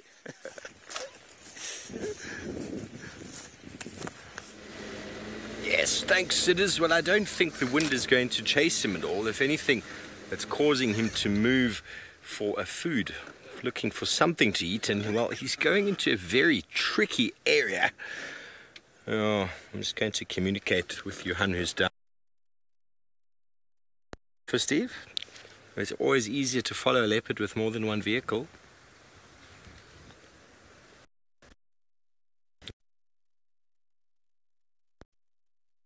On that side, it's going to need to follow him up on this side. He's just moving through, looking for any duiker or steenbok that might sort of be hiding in the thickets here. He's moving deliberately, kind of putting his nose in and around. There's also scrub hairs and the like that could quite easily be sort of flushed from hiding. We've seen Shadulu walk for hours like that. Tandi does it as well. She walks in a never-ending search for duiker, which she seems to be an absolute specialist in. He's just sitting beautifully on the log up ahead here, and his intention looks as if he's spotted something. So let's have a little look-see. See what it is. Absolutely love these poses that leopards can put forward for us. He just gets a bit of elevation. He's just trying to listen, because bear in mind the wind masks his approach, and well, it makes animals a little bit fidgety. So an animal that would be normally standing very still in a thicket might get a little bit jumpy, and he's listening for little footfalls, hoof falls that might fall on the ground. A very keen sense of hearing. I'm going to keep going up here. Turn off my windscreen wipers. Making a funny little noise. We don't have windscreen wipers, just the motor. We don't have a windscreen. Okay.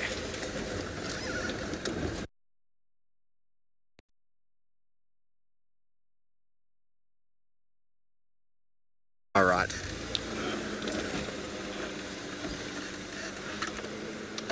You got him, Marcel? Yeah, there he is. So these are the areas we've been searching for him at length the last few days. Even Marcel was telling me his time with Sydney the last few days. They've been searching the exact same areas. Even Christmas Eve, when Sydney found Father Christmas's hat in the tree. Well, that was from us, who had Father Christmas's hat on our aerial. And that was just in the river from where we are now. So we know he's been here, but if he doesn't move, I mean, look at that. We know exactly where he is. You want to just pan all the way back to... Oh, he's gone. He's moving. Don't do any panning. But if he doesn't move, the camouflage is designed to make him just kind of disappear. There's our vehicle there. I'm getting very good at moving my head these days.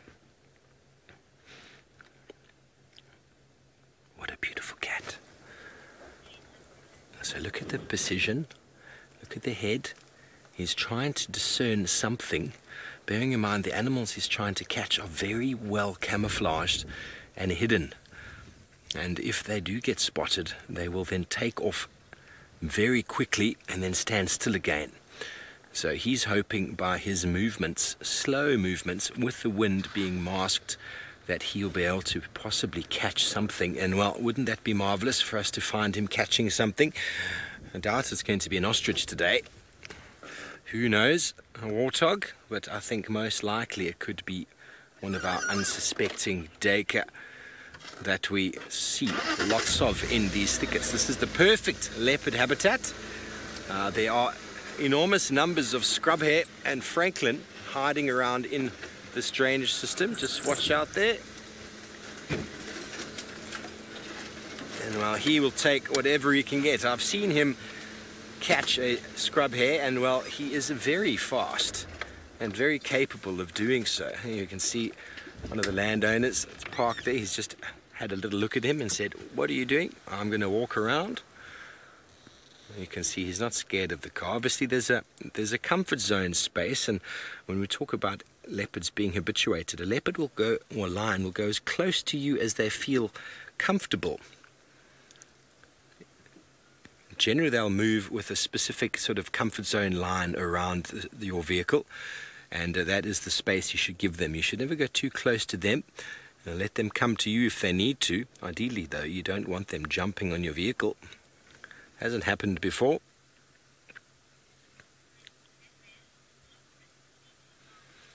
Kofefe indeed, the Duke of Juma's son, is in the right area, in the middle of Juma, an area that has been well known for leopards for many, many years.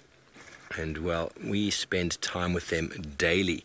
I'm just going to move up so that we don't have the front of a Land Cruiser in the vehicle, in the shot. Or just the little chief, indeed. Okay, so he's definitely interested in something, but his, what we'd call spider senses, are way more in tune than ours. If you don't know who Spider-Man is, well, you definitely need to have some education. Sorry, that was rude. Spider senses are that sort of ability to have a sixth sense of something or something that's going on, and leopards have that sixth sense of something that's going on. And often we find Thandi like this, staring off. It all is a patience game. We've seen Hosana in his early years being very impatient and often stalking or running after something way before it's time to do so. And while the huntress Thandi, with many more years experience, she has done very well whenever I've spent time with her. Most of the times we find Thandi, she's with a kill.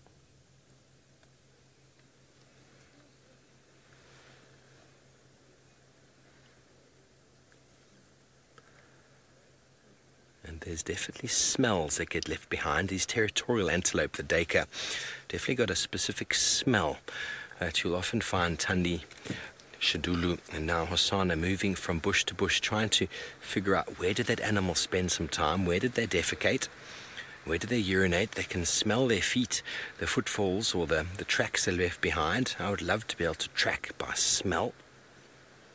Wouldn't that be nice, Marcel? Yeah.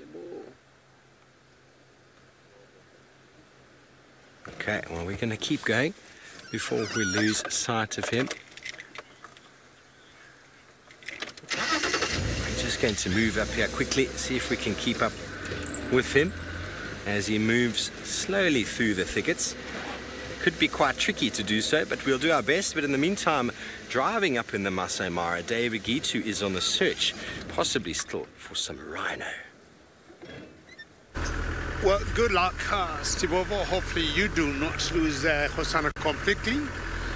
And I changed my mind and thought I will not keep looking for the rhino. I look for something different, and hopefully I'll be lucky maybe to see my own lions. I haven't seen lions today, and I have always thought any day I see lions is a good day. So what I'm doing, I got some news. A friend of mine might have spotted some lions somewhere, and I want a chance and see if I'll be able to catch up with them. Well, those are wonderful people who are coming from sightings. So let's see if I take this road from where they're coming from. see if there are some lions there or not. Now, if you look on the road in front of me, it has very heavy and deep ruts, so we have to be very careful as we drive down to make sure we do not get stuck.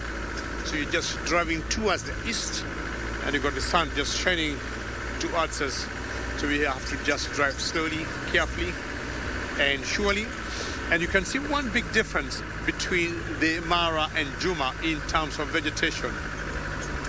I've always said in the Mara, you can look straight 2-3 kilometers in an open area and don't get any visual pollution. Of course, there'll be a tree here, a tree there, but this separates the two landscapes, or the habitat of the Juma and the Mara Triangle, the openness, which is the savanna. Trying to look and see if there's anything where I have been told, and it's always tricky when you're given directions, say in the bush, when someone give you directions without proper coordinates or without giving you a pin and tell you take that road, drive 3 kilometers, turn to the left, cross that little stream there, and you know that bush we see there, this particular kind of bush, start looking for those lions from there, and you drive and you go and you see nothing. Or when you get explained and given directions, the guy explained to you is telling you one thing and you are understanding completely another different thing. It's always quite interesting when you meet later on, especially if you don't win or if you don't see what you have been referred to, and you go ask your friend when you meet next time, where do you tell me to go? You guy, you're a joker, there was nothing there. But like, no, there was something, and the guy will show you pictures, look, and oh, so I took left turn, and you had told me to take a right turn. So that happens a lot. I'm not sure what those guys were watching. What I can only see from a distance are some Thompson gazelles, which will be fine to watch. So we're gonna show you Tommies.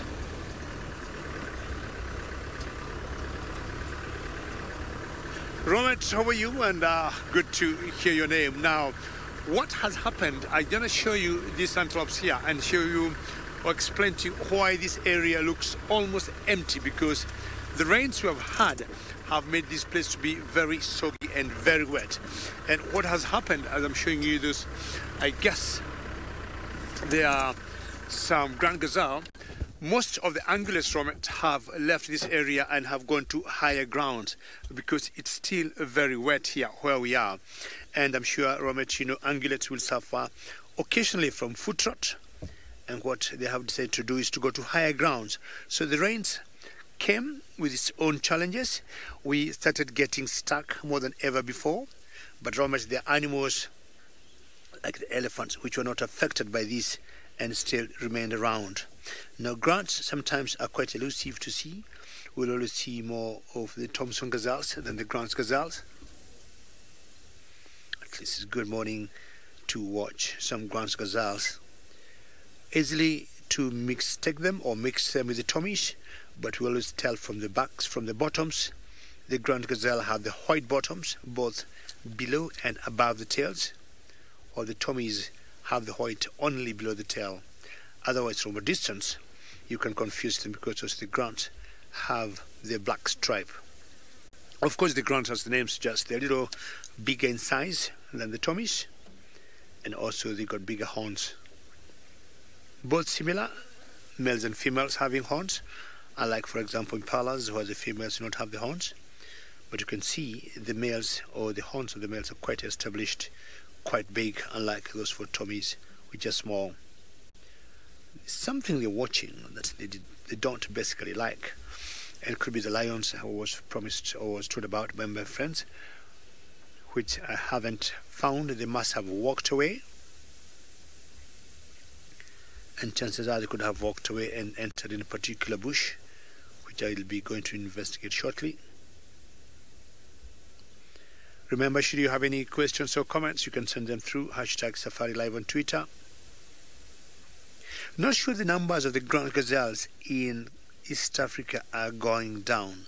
I'm looking at a couple of years ago how many grants I used to see and how many I see of late. It's like the numbers are slowly going down. Not sure. I'd be asking my friends and finding out, are they relocating? Are they going to different areas that we don't go? But I don't see as many numbers. The time you'd come and see 20, 30, 40 together. Today when you see many, you'll see 10 in a particular, herd. We got only about 4 here, which is not very normal, or which is not what used to be a couple of years ago. Funny how these animals were named after some very early explorers who came to East Africa. There was a gentleman who was named John Grant, and these antelopes were named after him. The Thompson gazelles were named after another famous, I think he was a Scottish explorer, whose name was Joseph Thompson. And what we gathered, they would love these antelopes and they would name them after themselves, which was quite interesting. Maybe I should be looking for one and ask maybe the people who named them change the name and, give them my own name. Well, Grant, I need to find out where these lions might have moved. Let's go back to Sydney in South Africa. The wind is too much at the moment. You can see that the trees are showing that the wind here where we are is so very bad, and we can hear the thunderstorm is drumming everywhere and is drizzling a little bit. Unfortunately, we have got to move much more closer towards home now as the weather is turning very bad at the moment.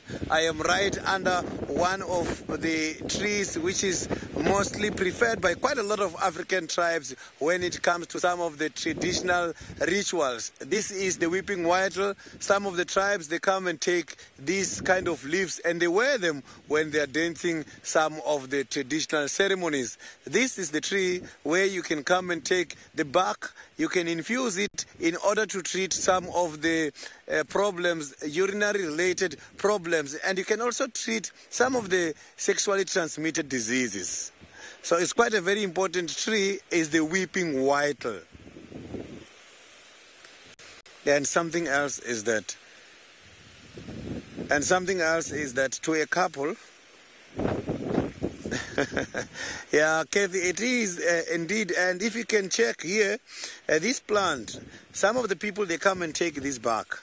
And if there is a couple, a husband lose a wife, or a wife lose a husband, this kind of a plant is used in order to get rid of the spouse blood. We take it and then we have to boil it, you drink the water and you wash with this tree, and we are going to slash, cut and put some of the ingredients from some of these trees in order to clean your blood.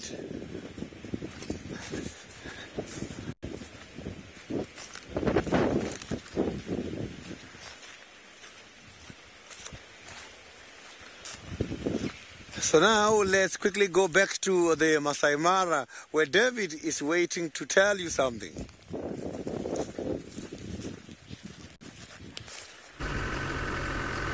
Very interesting to hear about thunderstorms, in Juma, and they might start getting what we've been having here the last 2 weeks.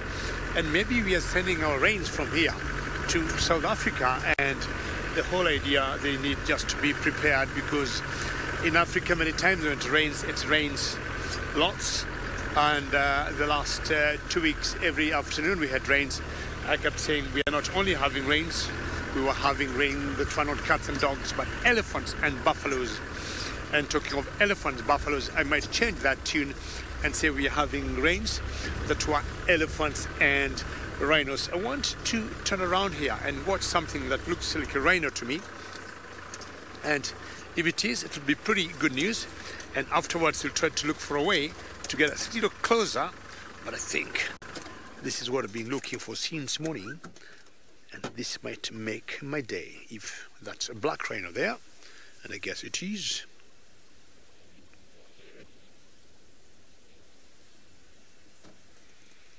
Yes, that's a black rhino. And thank you very much, Em. This has been my big prize for today. And it's always such a good feeling for a guide when you get out of the camp and you set a goal that today I want to look for cheetahs, today I want to look for lions, today I want to look for leopards, today I want to look for rhinos, and at least you get what you set yourself for, and it's quite a good goal to just get what you wanted to see. Well, ladies and gentlemen, this is a black rhino, and slowly just browsing there, and don't mistake her to be grazing, because black rhinos are browsers. Shah, thank you very much for saying congratulations. I'm happy you are still watching, and I promised sometimes you have to work hard, you have to look around, and initially I was looking for lions that a friend of mine had told me about, and I didn't see them, and that happens a lot. You're told of something, but it takes seconds to miss, a sighting. But Shah, hopefully you're gonna enjoy this black rhino, which, looking at the IUCN list, is quite endangered at the moment. But the good news is the numbers of rhinos are going up.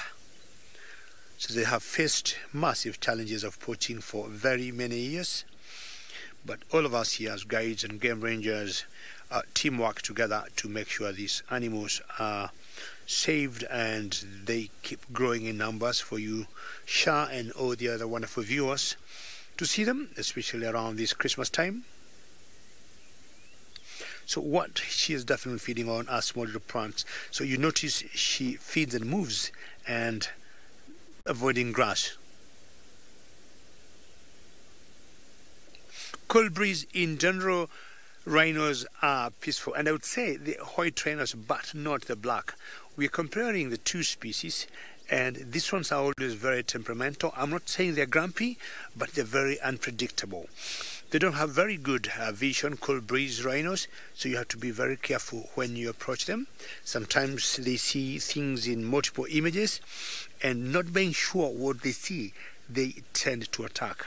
Now, if you look at her carefully, cold breeze, she is heading to some bushes there, because in general that is their habitat, and being browsers, they'll be feeding on little twigs, little leaves, little bushes like that, and that's exactly where they're heading into. So they rarely see vehicles, and when they see vehicles they never understand very well. So cold breeze and Shah and everywhere else, hope this has been quite exciting to see a black rhino, and that has been my big ultimate goal this morning.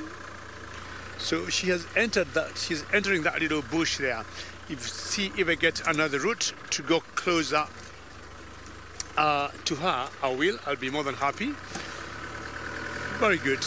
Apparently, if you see the two species of rhinos put together, the black and white, they're ideally the same in terms of color, and there's not much difference between them. The only thing is the black rhino might be a little dark, unlike the white rhino, but they're basically the same. So their differences come in the shapes of their mouth, and the black rhino that we just saw have like a triangular shaped like mouth, like the Mara triangle we keep talking about here. So it's triangular shaped like mouth and have a little like lip, which it would use to grasp food, And talking of the white rhino, the white rhinos have square shaped, or rather rectangular shaped mouth. That's the major difference between the two, and not in the color. Now, the other important difference, as I said, the black rhinos are ideally browsers. You rarely see them out in the open. When you see them, it's always very good, very lucky day, and they will always in general be feeding on small little shrubs or plants as they move on. But their habitats are those thickets and bushes that I'm talking about. Now, the white rhinos in general are grazers, and they are always out in the open.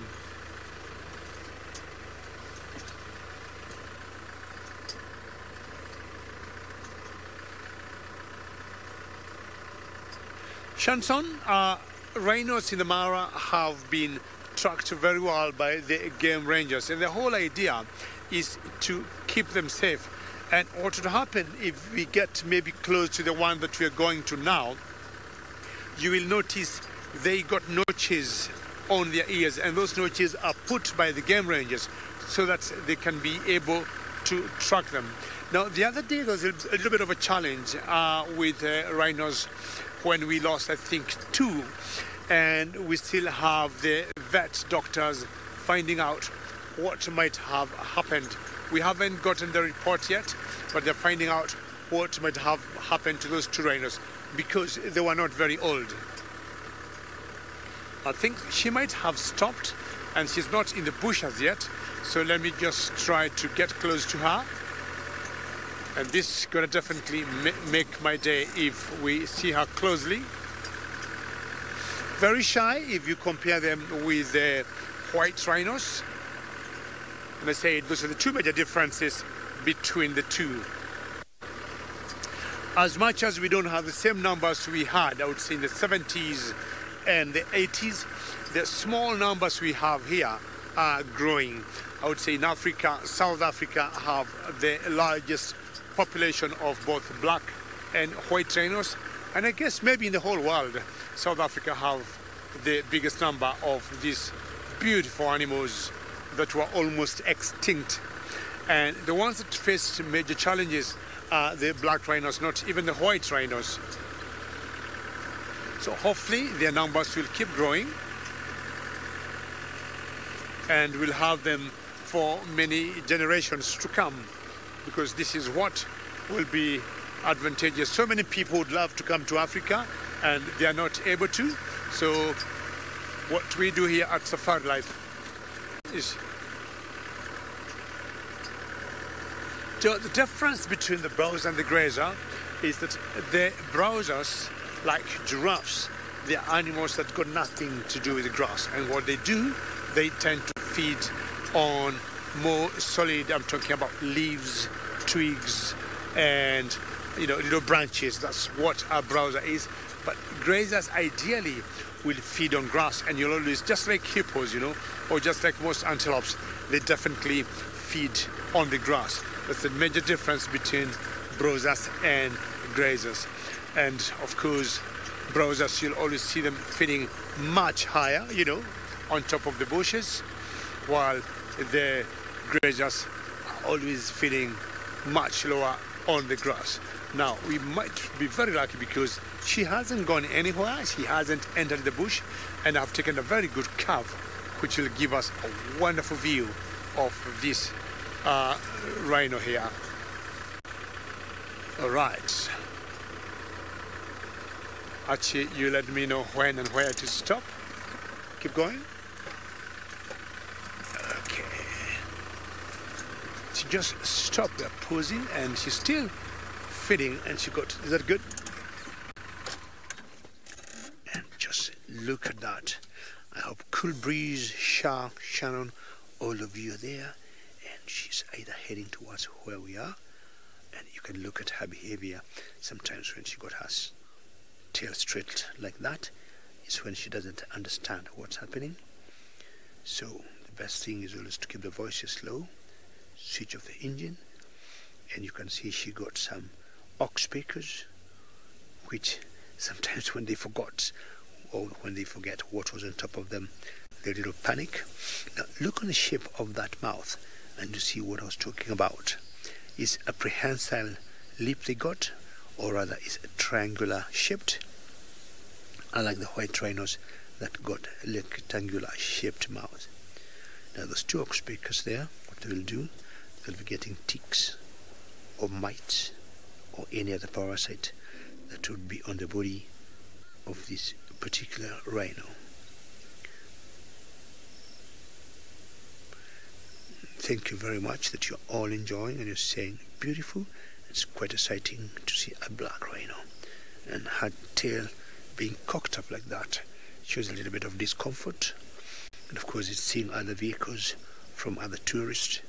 But the good news are everybody have switched off their vehicles and nobody's talking loudly.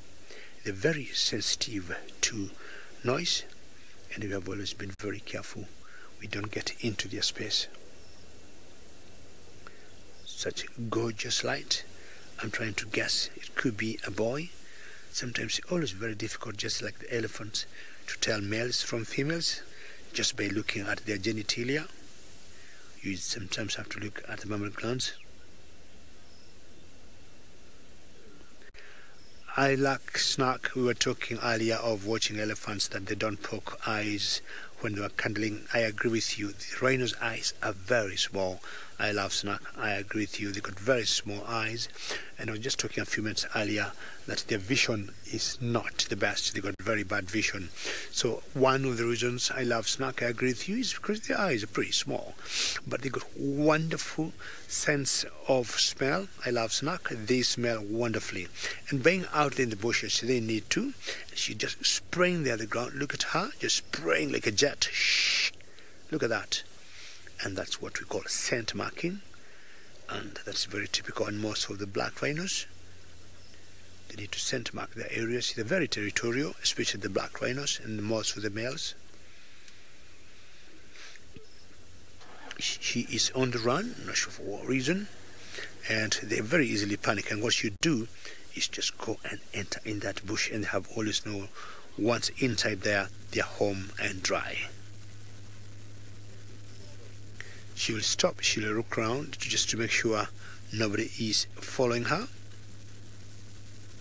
One of the difference between these rhinos and the white rhinos, these ones, when they have the young ones, when they have their calves always walk behind them in general, whereas the white rhinos, either their calves will be on the side or in the front. Now, from where they live, they never take any chances of wanting to commit their calves in the front, because there could be so many dangers ahead of them. Well, I see her like getting into that bush, and let's have one more quick look before she disappears, because after this we'll take you to the gentleman who have one of the big five.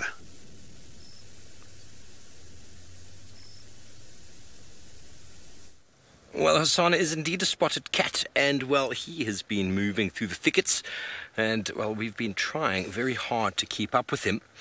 It amazes me because he walked past a family of Nyala, similar to what Tingana did the other day.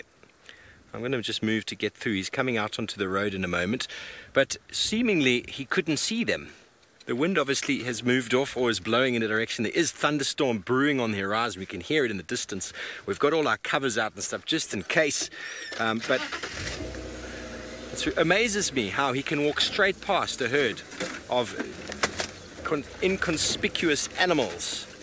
Always amazes me. You think that they're right there. They're right there. Why can't you just catch them? But that is how the evolution has worked for these animals, and I've got him again on the right hand side. Just hold on, we are back on the road. That was fun.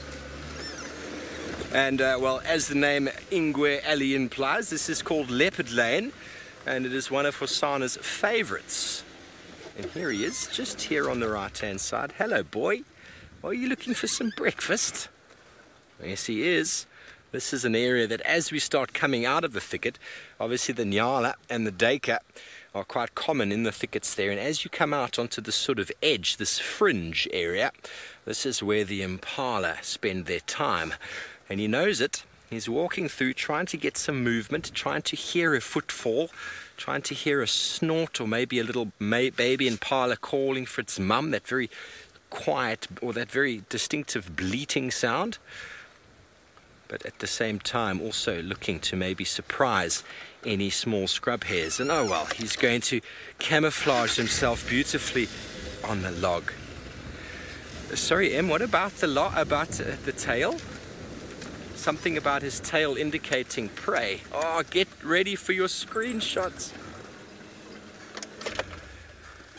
The movement of his tail is almost just excitement, anticipation, thought. No one really knows exactly what's going on with the tail. In my opinion, the tail has got a life of its own. And often you'll find young leopards attacking their own tail because it's moving. Well, definitely when they're moving, when a female has cubs, the cub follows that little white tip on the end of the tail, because it's a very obvious sign moving through the long grass. But when you see a leopard sort of making a decision, you can see he's just walking. But when he stops and he starts thinking about what's going to happen, that tail will start flicking left and right. It's almost like his spider senses are trying to figure out what the next step is going excuse me, is going to be. He's walking in the direction across the wind, and look at that. As soon as he stops, spot the cat. You can see the tail starting to move from side to side, trying to decide what to do. Okay, well, we're going to go over to Sydney, who apparently looks just like Hosana, but this time he's in a tree. Today I've just decided to come and imitate Hosana, because I know Hosana likes to climb on top of these trees, and I am right on top of the terminalia. So, but this terminalia, what do you think of it? Do these trees sleep? Because I can see that this tree is lying down and some of the branches are going up. Yes, the trees, they do sleep, not only the trees, including the grasses. And their sleep is way much longer than ours and much longer than the animal sleeps, because they can sleep for the whole season. When the trees are sleeping, they go through a stage of dormancy where they suspend the functionality of a lot of things inside the stem so that they can minimize the loss of nutrients. So now, I want to show you something here. Let's look at this tree. The gap between this part and the roots is this big. But normally, if you look at the other trees next to us, like that one there, you will see that the branches by all these trees are not growing there. So I want to show you something. If you check the trees, there is this what is called photosynthesis. Let's break photosynthesis down. Let's take off the first part, which is photo. Photo means light. So it's clear that photosynthesis has got something to do with light. So these trees, because of photosynthesis, they have to change the shape now and bring the leaves from here facing up so that they can be able to catch the sun, which is one of the essential requirements for them to make food. Look, elephants disturb the tree, and the tree now figured it out and is changing and is going up again.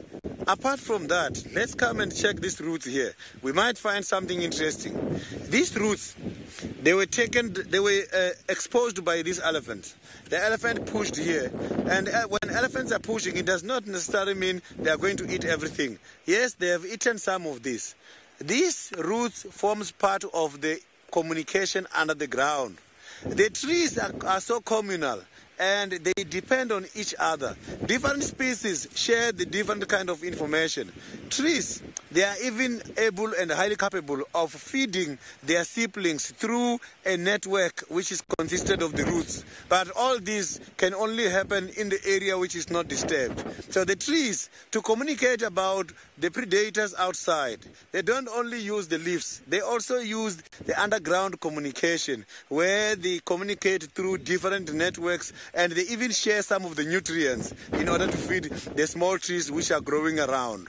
So you can see that the trees are so very much clever as well. There's quite a lot of things happening there in order for us to see it as a big tree, a great tree.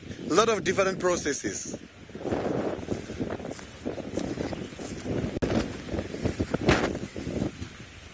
So you can see that I left the tree, I was imitating Hosana. Hosana is imitating me now, he's on the move.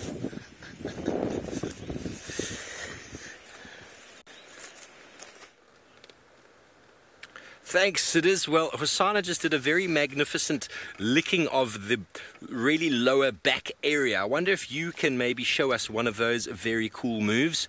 I think the viewers would love to see you sit down and reach around and somehow lick your lower back. If you're imitating anybody, that would be the next step. Well, indeed, Hosana is moving. He's moving across the wind. He stops every now and again to sniff.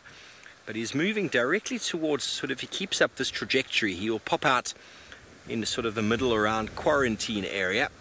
But there's a termite mound here. I'm sure he's going to get on top of that. Let's just reposition ourselves so as to get him doing that. Leopards will move across wind and then get to a termite mound where there's a bit of a vantage point, and then they'll just pop up on top, have a little look, and then once spotted whatever it is that they're looking for, then make the approach down the other side to try and catch their unsuspecting prey.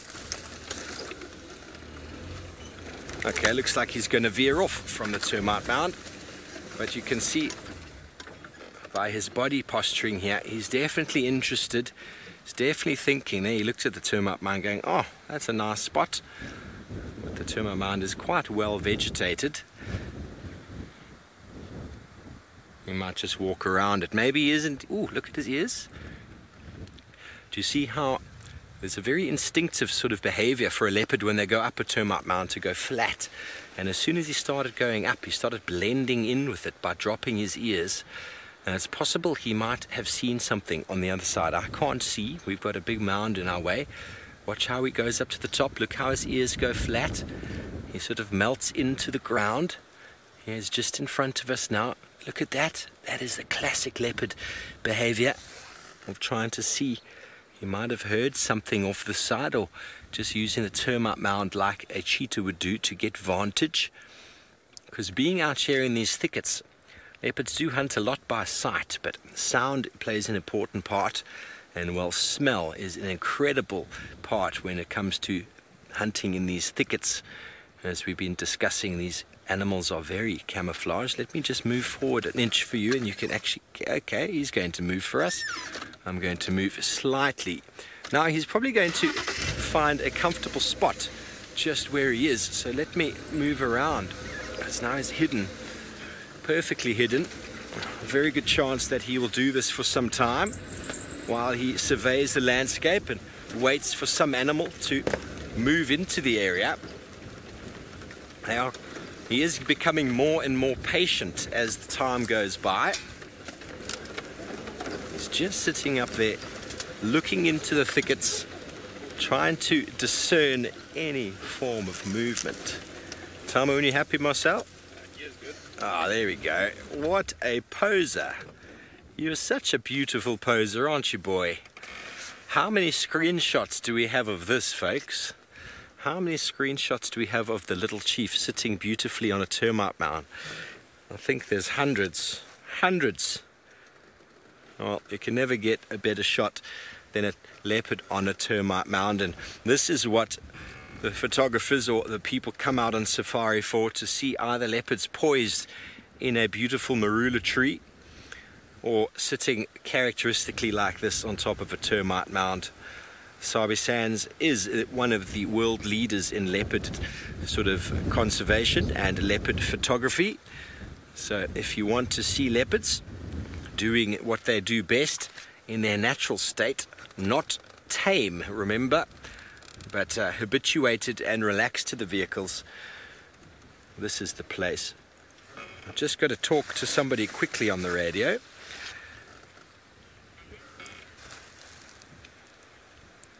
Eddie, where are we, you asked? We are just north of Ingwe Alley, Leopard Road, west of Twin Dams. Stations Hosana, I'm still on lock. He's moved quite a bit. We are just north of Ingwe Alley, probably about 50 to 60 meters west of the junction of Twin Dams. He's now stationary. I've got to do that again. Someone else was talking. Stations, one station with the Sana. We're off Ingwe Alley. He's northwest of the junction with Twin Dams Road.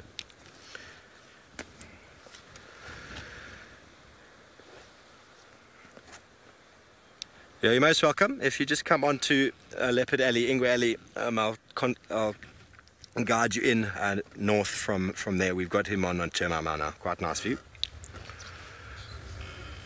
So this landowner would like to come with his family to take a few photos, of course. Yeah, certainly, just let me know when you're closer and I'll keep you updated. He's listening to some birds shouting. There's a fork-tailed drongo in the top of the tree up here, Marcel. Top of the tree there. He's not very happy with something. Maybe he spotted the leopard and is saying, "Hey, everybody, there's a leopard there." He's going through a molt, that fork-tailed drongo. He's got some white patches. Might even be a juvenile that is first season up in a tree going, "What is that thing on top of the termite mound there?" Not scared. Not scared at all.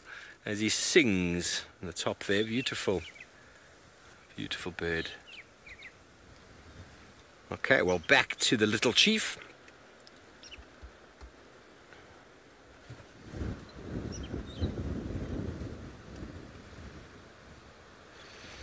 So, leopards go through bouts of sleeping, grooming, and of course eating. And the sleeping takes up the majority of that time. The sleeping probably the second amount, and then the grooming comes in third. But grooming and sleeping are both very important parts and take up a huge portion of the leopard's sort of activity. Very efficient, energy efficient animals.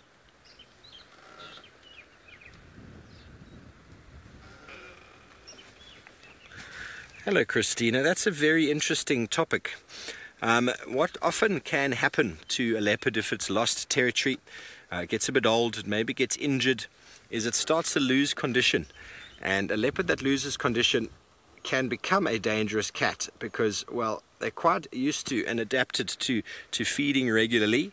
And if they lose condition, maybe due to malnourishment or injury, certain drivers change in their behavior. And when we talk about drivers in life, most animals, including us, have got what we call drivers. And I'm sure you all have felt that feeling when you say, I am so hungry, I could kill somebody. I think we've all felt that. So essentially, there are drivers that determine how an animal behaves. And you get the hunger drive. The fear of something drive, so the fear of man is a drive, the fear of lions would be a drive for a leopard, and then also the need to reproduce, and also the need to protect one's young. All of those drivers can be at different levels with regards to where that animal is. And if a leopard is full and had lots to eat, well, they don't need to hunt again, and their drive to get up and hunt is completely outweighed by their need to sleep. But a leopard that's very hungry has a drive to eat and will go to pretty much any length to catch food. But a leopard that is starved, diseased, malnourished, low condition becomes so hungry that they can lose their fear of man, of lion, of hyena, and can end up doing things pretty unnatural to the state of being of that individual. So a malnourished or starved cat can be a very, very dangerous animal, and there are reports in the Kruger Park probably over the last 25 years or so. There's probably been 2, maybe 3 leopard attacks. One was in a camp in a place called Lataba, where a lady was running in the middle of the day, and this leopard came out of nowhere and attacked her, and unfortunately killed her. But once they caught caught the leopard, they realized it was an old, starving female who was not in good condition. Another incident was a guide in the Kruger Park who stopped regularly on a bridge for sundowners, and sundowners is at that time of night when the sun is obviously setting and going from day to darkness, and he walks off the edge of the bridge to relieve himself, and he didn't return. And his guests had to investigate with the vehicle and found a leopard with him.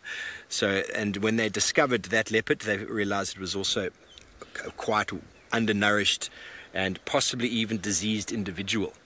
So those are instances that do occur, but the body language of that animal, if seen, would be easy to see. And unfortunately, with the lady who was running in that reserve, in basically like a staff complex area within the reserve, which is kind of semi-open, closed to the reserve, but leopards can get in. The leopard was desperate and saw somebody running. So a very, very sad state of affairs for her and her family. And the guide should have known better than to go off the edge of a bridge in the darkness. A leopard could hear you coming, and well, if they don't have fear of you because of their desire to eat, well, they will end up probably stalking you. So those are things to pay attention to, and unfortunately, disease and malnourished animals can become more potentially dangerous than when they are much younger and in good condition. But anyway, someone who is in fantastic condition because he's on bushwalk, lounging about now for some reason, maybe he's tired. Sydney is somewhere not far away. So you can see I've got this very beautiful plant, and I know a lot of people, they better to distinguish between this spine tree and the other plants. This is the immature sickle bush. The matured sickle bush, by this time, they've got some flowers, the Christmas flowers. When the sickle bush is still young, this is how it looks. And the young sickle bushes, they are preferred when it comes to some of the medicines. And again, it can be used as a very strong aphrodisiac. So if you want to target the old sickle bushes as an aphrodisiac, it's going to take you all day long in order to get hold of the ingredients. Because in order to turn this into an aphrodisiac, you have to take the roots and you have to dig them, then you boil the roots. After boiling the roots, then you drink some tea. So if you can check here, the roots are still much closer and the taproot is not yet very deep under the ground. So that is why we preferred these ones. So this very same plant, I know by this time of the year is when we are seeing quite a lot of reptiles, we are seeing a lot of scorpions.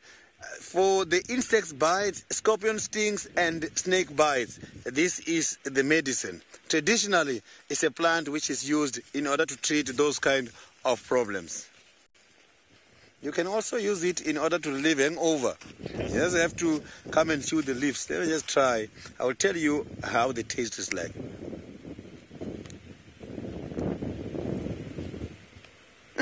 It's very much strong when when these leaves are still young. It's not bad. You don't have to swallow the leaves. You just have to chew them, and then you must have to throw them, you spit them out. So here now, yeah, this I can promise you the taste is more like the other traditional medicines I have tried before. It's not bad. But if I can taste the very same plant again 15 minutes later, the taste is going to be different because that is when the tannin will be secreted. Now that I provoke the plant, it's now angry and it must be releasing quite a lot of chemical defense. So if I come back 15 minutes later when it's activated, I'm sure it's going to be a completely different taste.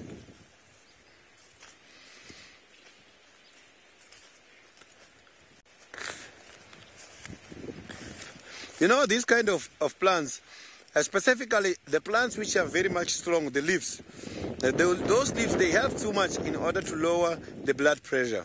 A lot of trees that are used traditionally in order to help with the balance of the blood pressure, they are so very much strong.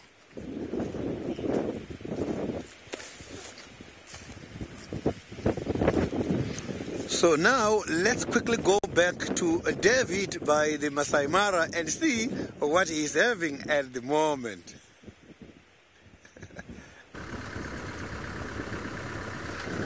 Thank you, Sydney, for doing the tracking, and we ourselves just enjoying the bushes here. Not much after such a great entertainment of that male black rhino. And a friend of mine, also one of the game rangers, just told me the sister of that particular rhino was not very far from the one we just saw. I'm just now trying to see if I might catch up with the sister. They were just about 1 kilometer apart. You know, who knows? If not, there have also been rumors of a cheetah. Again, those would be other very good rumors. So let's see what we could be able to see. Either the sister of that one particular black rhino we saw, or the rumor of the cheetah. It could be true. Who knows? Cheetahs in general prefer such open areas where we are now, and I'm not surprised. The rumors might have been true that someone spotted a cheetah. Flat areas, open areas, I'm talking of an area like this, because we want to show you why flat areas are preferred by cheetahs. Flat areas are also preferred by planes. So we got a small little airstrip from where we are, and I'm going to show you a little plane on a small airfield here. We just park nicely. So to the right, you can see a small little plane there. I'm going to show you what will bring people to the Mara when they fly down here. That's exactly what happens. So flat areas are not preferred by cheetahs only, but also by planes. There's an airfield here, and this airfield here is called Kichwa Tembo. So when you come to work or when you are leaving WAC for Nairobi, this is where we shall fly from. All right. See if we would be lucky with that particular cheetah in this particular area. So the Astuza say it's called Kichwa Tembo, and Kichwa means a head and Tembo means an elephant, so it's like a head of an elephant. That's the general name for this particular area we are in. Now, as much as cheetahs will move away from the open areas like this and get to the bushes, they will not stay in the bushes for long, because that's not where they belong. They'll always prefer to be out in the open, in areas they can see themselves. They don't take chances with either leopards or lions, or sometimes even hyenas, especially if they have hunted. I'm going to show you cheetah's favorite food, or their number one choice of food. We got some Thompson gazelles. Earlier we saw the Grand gazelles. Now we got Tommies, which are cheetah's menu, always top, always number one when they go hunting. And here are the Tommies. Good morning, Thompson gazelles. How are you today? Do you know where the cheetah is? Very good light shining on them. Much smaller in size, definitely, than the Grand gazelle. The Grand gazelle we had, we had 4. Here the Tommies, I think they are 5 in number. It's always good to see different species of animals. So when cheetahs in general hunt, I would say 60% of cheetahs' menu are the Thompson gazelles. 60% of their food are the Tommies. I think they're tender, soft, not very hard, and cheetahs being very gentle or having maybe very delicate dentition, they need also small little guys that can easily bite and cut pieces of meat. Are you going for each other there, or are you just having a friendly spar? Some friendly fight there. Not actually fighting like we see in impalas during the rutting season. I think this is just a bit of friendship kind of thing they're doing. Alrighty. Beautiful area. You can see how open this area is. Jason, I agree with you. This is no doubt a cheetah food, and that cheetah, or the room I got about the cheetah, it was not very far from here. And Jason, you'd see the reason why she would have been seen here is definitely because she got a reason to be here. There's lots of Thompson gazelles, and the Tommies also tend to prefer open areas like this with pretty short grass that is very lush. Very fast animals. I would say for the antelopes of this size, the Thompson gazelles are the fastest.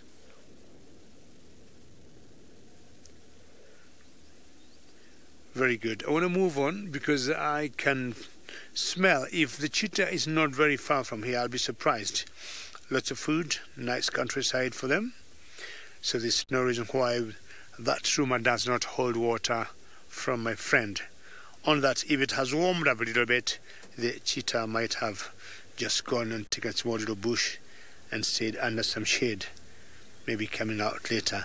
I heard it might have hunted yesterday, and if that is the case, then chances are it will be very rested at the moment. Very good. I think it's time to move on and give a chance to that little cheetah. If we see it, we'll be lucky. If not, then we have this afternoon to come out again here to chance. Very good. Now, at least as I do that, there's no worry because Steve is doing better than me.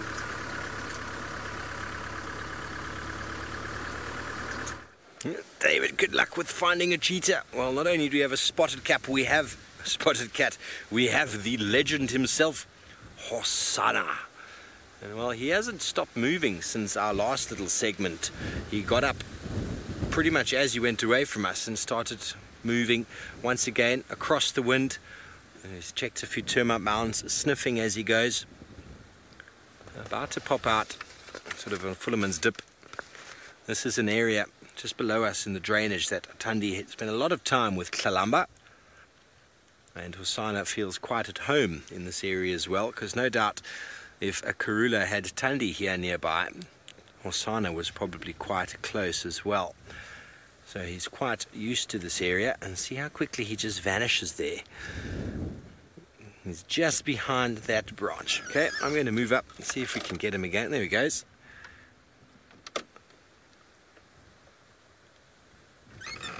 It's become very windy. Mrs. Lapwing, I haven't seen anything. I've been watching very closely. I don't see any wounds or scars on him. Maybe you can all remind me where he got that scratch. A very close shave with the lion.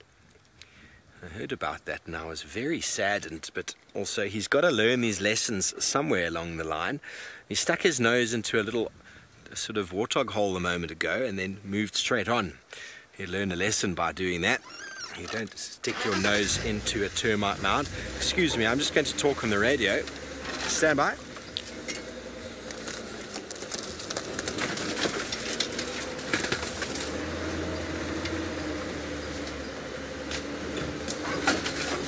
Yeah, sure. We'll just keep see my vehicle. We're about to we're not far from the road now. Yeah, you've got me here. He's on his way mobile directly towards you now. Okay, so just guiding someone in, one of our landowners.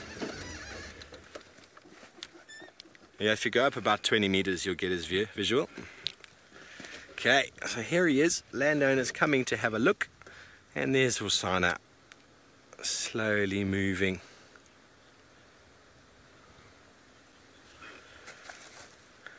Okay, well, it seems like Sydney has stopped lounging around and has finally decided to show us something other than himself chilling in a tree.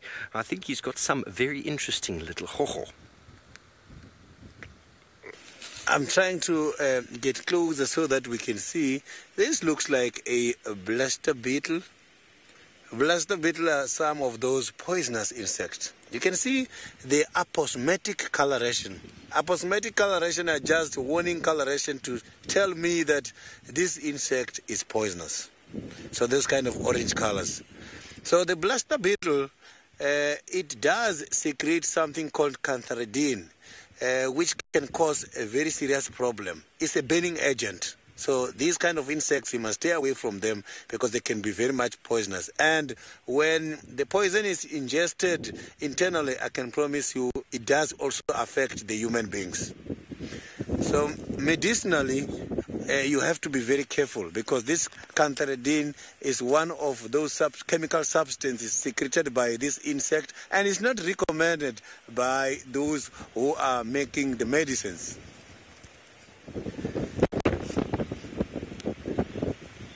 The very same insect can also be used as an aphrodisiac. But now let's quickly cross over to the Masai Mara. David has got a surprise.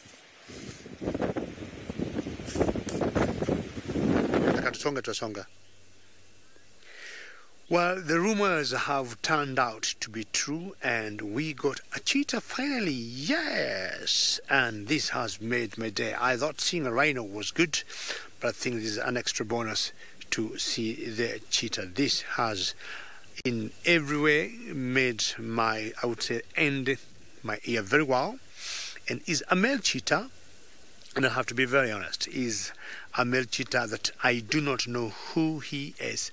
I'm not able to identify him, but it's a male. It's fading away. They're very fast, and we're going to find out if the direction he is taking, there's a road and we can sneak on him again. And I'm happy all of you are excited just like me. And in the background there, what do you see? We see some antelopes that we call toppies. And not sure he got plans either to go hunt a toppie. Who knows? Maybe yes, maybe not. How exciting is this? This is so very cool, eh? Look at him.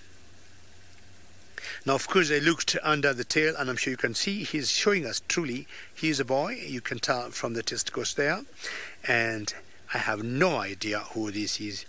I could only have a very wild guess because, unfortunately, I'm sure you all know we lost Naratoi, and Naratoi was the daughter of Kakenya, and Naratoi at least raised one male to maturity. Not sure this is him, but he is one very skittish cheetah that I have not seen in a long time. He seems to be like going in a way of, a little bit of fear. I mean, when you look at Kakenya and when you used to watch Naratoi, they were fine and they would not run away or sneak from the car. But this one here looks a bit skittish, and these toppies are on toes now. They do not know what he wants to do. So the best thing is we can see you. We can see you. Don't play any games with us. That's exactly what they're doing. How exciting is my morning? Black rhino, male cheetah, and of course Steve the Hosanna in South Africa. I think this morning is pretty good as we are going to close the year. And he's still walking and not sure he wants to look for some bed or some shade or some chicks or eggs on the ground. They've been known to look for such small things. Sometimes they'll catch small little mammals. Who knows? You can see the white tip of the tail there. And not sure if our big friends or viewers like James Richard would have an idea if he's watching who this cheetah could be. But definitely he is a male, and not sure which male it is or who could be the mother.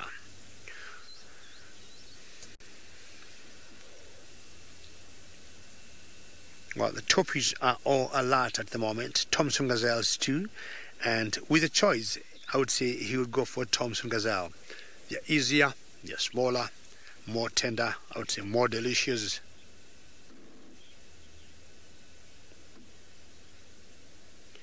Michael, you wonder whether it's a lope? It could be, but from its behavior, it looked very skittish. But a lope normally will always cooperate, and Michael, he doesn't keep running away, because the first vehicle to get here, the guy who gave me the rumor of this news about the cheetah said he is on the run, not hunting, but he doesn't want to see anybody. Not sure, maybe someone might have scared him early in the day or last night or the day before. No idea. But it's possible, Michael. It could be him. It's very possible. We have been able to follow the girls very well, unlike the boys. So what I want to do is just to move forward in a particular way and find out where exactly he wants to go. And he might be going for a hunt. Who knows? Let me just move forward a little bit. And those toppies and tommies are just looking at him, telling him, don't come very close to us, because we know what you are capable of doing. You can get us very easily for breakfast. So let's just have one more quick look, and I'll be able to know whether he is on a hunt or he's just looking for a place to spend the day. Sally, that's a good one. Does the cheetah scent marking smell like popcorn? I mean, every time I hear James Henry talking of a popcorn smell, he has always insisted or said on the leopard. And Sally, I have to be honest, I have no idea. I have not been able to smell the scent marking of a cheetah, because as soon as they scent mark, they're always on the move, and we have to follow them. What I would say, you might have given some very good homework, and maybe come next year I'll let you know what it smells like. But we know for a fact that leopard's scent marking smells like popcorns. So be on the lookout, and we'll let you know once we know. Okay, Chira, let's find out what exactly you want to do, where you want to go. Or do you want to go for a hunt, or do you want to get yourself some nice shade, and where you're going to spend the rest of the day? You can see him from a distance. He's still on the walk. He didn't even turn to look at the toppies. He didn't turn to look at the tommies. And chances are, to me, from what I saw on his belly, he looked good, and he might choose maybe not to hunt now until in the afternoon.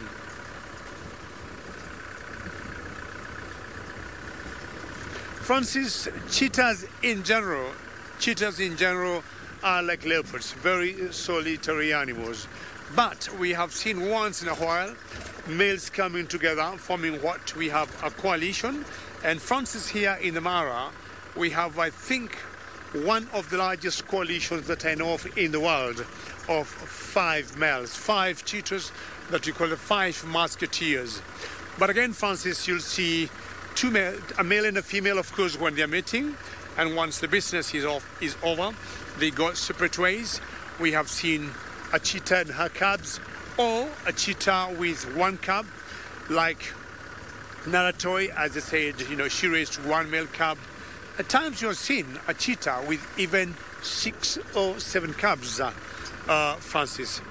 We've got a lady here who has been researching cheetahs for a long time here in the Mara, and the other day she told me she saw a very unusual pairing of 2 females, which normally does not happen. So she saw 2 females together, and they were together for about 3 months, and she thought that was quite unusual. And I told her then that will mean the cheetahs we have here in the Mara break all the rules that we know of in the world, because a coalition of 2 males is normal, but to see 5 cheetahs together, that is unheard of. And I think that is something. Yeah, they are all rule breakers, and to see 2 females together, again, that is something very different. Well, as I wait to see whether my cheetah will show up, let's take you back again to South Africa to find out what Hosanna could be up to. Well, it seems to be a spotted cat morning. Well done, David, for finding the cheetah that you promised. You promised black rhino, and then I think you just said, matter of fact, let's go find a cheetah, and there you did. Well, the little chief is not yet done posing for you all this morning, and well, he is on yet another termite mound, and well, now he's going, oh, there we go, that was better. So we were talking earlier about where leopards like to lie, and well, they love lying on the sort of softish, well, the top of a termite mound is not very soft, but it is smooth, and there's generally no thorns or branches up there. And well, you often find them lying just like this, and I suppose it's quite similar to when they lie in a tree. It's a similar sort of hardness, and nothing is sticking into them. Definitely like a marula tree. We have seen the little chief up in many an uncomfortable tree. I think he was up in one of the saffrons once, and that didn't look at all comfortable. But look how big he's getting.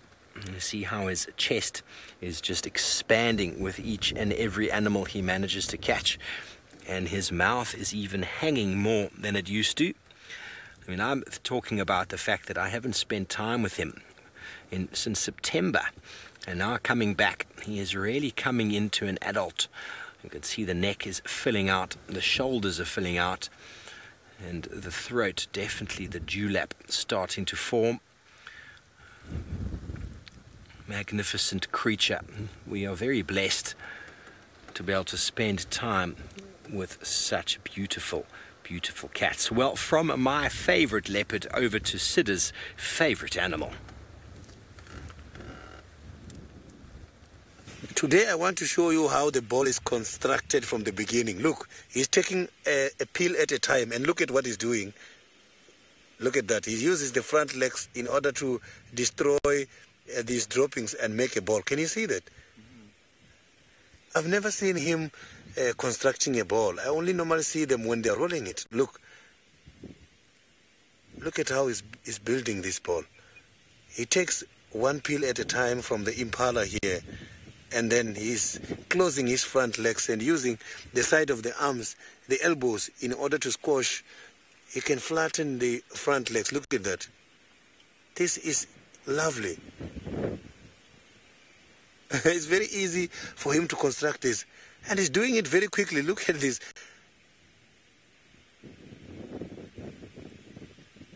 He's just taking all these small pellets from these impala droppings. Karen, this is so interesting. How these insects are building these balls is something else. This is amazing. And if, look at that, he's taking now another pill. Look at how he's squashing it. Look at that.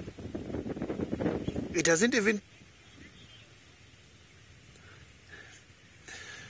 So now I'm going to share this, what I'm seeing, with the whole world.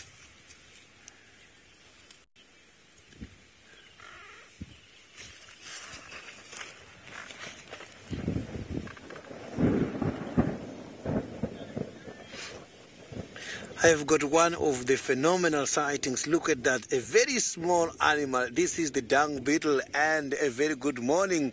This is Sydney, Niconico, and I am coming to you live from the western side of the Greater Kruger National Park, Sabisand. I've got one of the best sightings ever here. You can ask questions, you can send your comments as well. You can talk to me while I'm enjoying this beautiful sighting. Look at that. You can see the dung beetle is busy shaping the ball. This is one of those very powerful insects. I think it's much more powerful than all the insects at the moment, as he can be able to push something which is over 1,000 multiplied by his own body weight. Look at how they're building.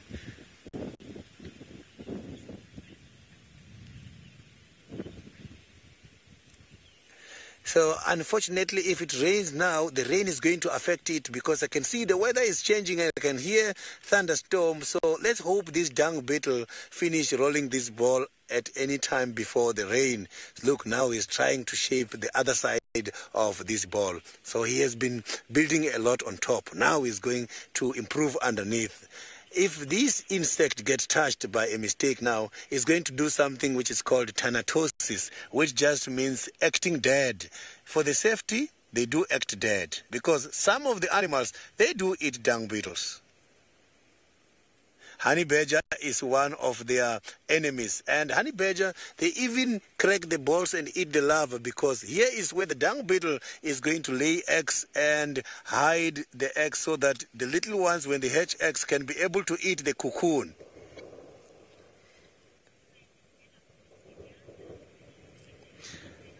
Redok from Uganda, this is indeed amazing.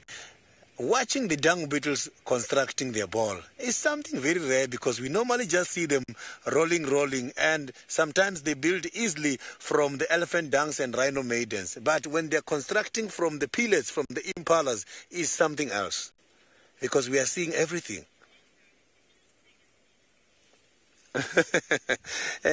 This dung ball can grow bigger than the tennis ball, because now look, when it's rolling, you can see a lot of sand are starting to attach. Oh, now it's falling. They are starting to cover the dropping. So this at the end is going to be a very huge ball. The dung beetle is going to roll. He's now navigating. You can see that he is battling in order to get this out of that. He must have to engage 4x4. Look at that, he's winning it. So you can see he's now out. Ow. So this kind of insect is going to roll this ball for quite a distance until they find a very nice soft spot to dig and hide it. Dung beetles, they do serve the environment a lot, because they are responsible to prepare the soil for seeds germination. And also, when it comes to us, they help us when it comes to the population of flies, because they minimize the spread of diseases by the flies. Look at that. Look at how fast that dung beetle is on reverse. This is the most strongest insect, and amongst all the animals by the animal kingdom, I can promise you, this is the most strongest insect and strongest animal.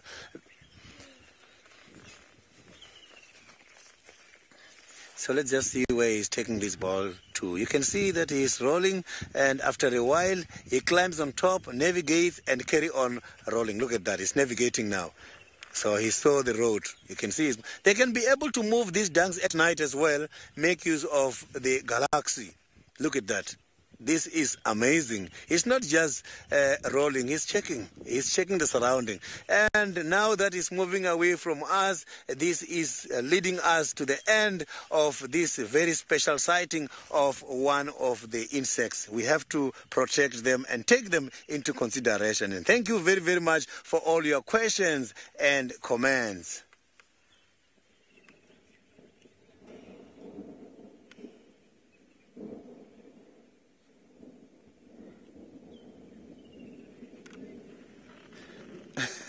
That was interesting, isn't it? So now you can see right here that the rain is drizzling. I can see I have just now got a raindrop. So I think the rain is about to come. We can hear quite a lot of thunder. I think now it's getting worse. Let's quickly go back to David, who is still having his animals with the tear mark.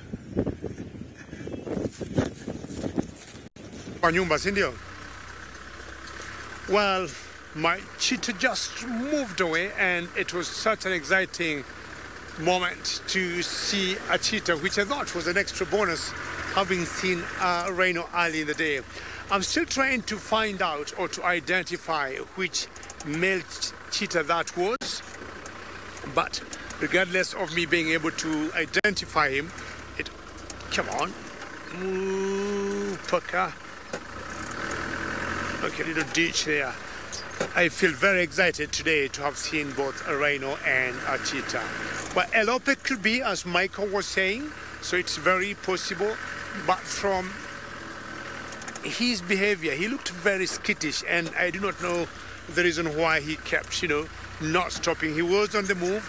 He has passed a lot of Thompson gazelles. He has passed lots of Tommies and Impalas, and he did not look bothered to want to hunt any one of them. So, well, I would say good luck to him, and maybe another day, who knows. That was quite exciting. Hulala. Most likely, if he goes to a place where he is going to bed now, he's going to stay under, and I'll be following him maybe later this afternoon. And chances are, because it has gotten very warm, he might decide to go have a little nap somewhere. Linda, great comment. Yes, this morning has been such a cool drive. I mean, black rhino, cheetah, Hosanna. Very good. Let's go back to Hosanna and find out whether he's sleeping or he wants to be busy like the cheetah. Thanks, David. Well, indeed, he is having a nap. And in this position, you can actually see he's got a little bit of a belly on him. So I don't think he's starving. Very likely he's had a dacre or something like that. But now he's decided he is well and truly tired. He's going to enjoy some time lying up there on the termite mound. He's almost invisible to a passing herbivore. I mean, even if we were driving past, I doubt we would see him. But lying there, his ears are poised to hear anything. And there are crackles of thunder in the distance. And I reckon in the next half an hour or so we're going to be rained upon, which we're quite excited about. It's very nice middle of the day napping weather when it rains. And the temperatures the last few days have been incredibly hot. I think Hosanna himself is enjoying being out a little bit on a termite mound. Yesterday morning at 7 o'clock already, or at 6:30, we were already sweating and complaining of the heat. It's not that story today.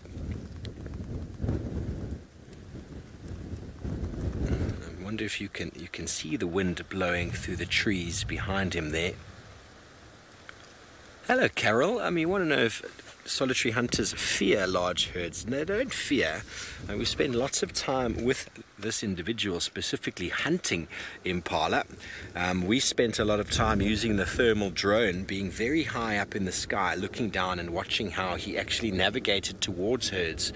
But the reality of it is that a herd is much harder to, well, depending on the size of the herd, but herds are a little bit more sort of difficult to catch because, well, there's many more eyes and ears and lots more sensory awareness within an individual on its own who has to feed and look out for danger at the same time. So he certainly will definitely go for herd animals, but he needs to select one and isolate it from the herd. Invariably they do detect him earlier. Now to basically add some insight into that, animals hang out in herds for safety, and they did a study with a peregrine falcon, which is the fastest organism in the world, and they did a study with pigeons, might have been doves, I'm not sure, pigeons or doves, where they would release a peregrine falcon from a very specific distance, and its objective was to catch a pigeon or dove. And so they would release one dove at this exact point, and then they released the peregrine falcon, and all of the sort of climatic conditions and characteristics were all the same, and they kept increasing the number of pigeons to the released bird, the peregrine falcon, and they realized that there was a certain number that the pigeons reached that made it almost impossible for the peregrine to catch a pigeon. I can't remember what that number was, but by being in a group, it meant that there were more eyes to spot the approaching predator and to get away. The confusion that is carried out once all the animals scatter left, right and center often is enough to confuse the predator and to everybody get away. But if you're on your own, you can try and flutter and flap as much as you want. A bird of that sort of caliber is going to catch you. So that is the hypothesis. Is a specific number of animals that make it beneficial for you to be hanging out with, and to that point you will obviously evade predation. But when you look at wildebeest in the Masai Mara, their numbers are so enormous that they even forget to look about because they think, oh, someone's watching. But the lions up there find it very easy to just run in and catch one because, well, none of them are really paying as much attention as they would in a smaller herd, and not nearly as much attention as if they were on their own. But when you're on your own, you have to feed and pay attention, so you lose condition. When you're in a medium-sized herd, you can feed and someone's always looking. But when you're in a giant herd, you get complacent. That seems to be the general rule, so I hope that answers your question there.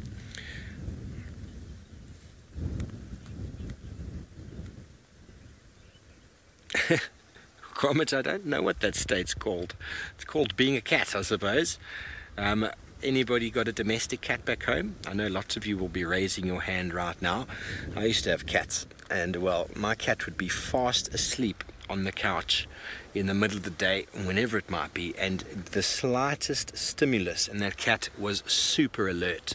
So basically what it is if I go back to my discussion right in the beginning of the drive of the sniper, the camouflaged sniper who's lying up in wait in ambush, while he's waiting, he's generally got a second individual with him, and they go through bouts of sleep and bouts of alertness, and the leopard has to do that on their own with their sensory awareness. They're able to rest and to take as much break as they can to save energy, and as soon as something triggers either any one of the sensory awareness stores, then they react very, very quickly.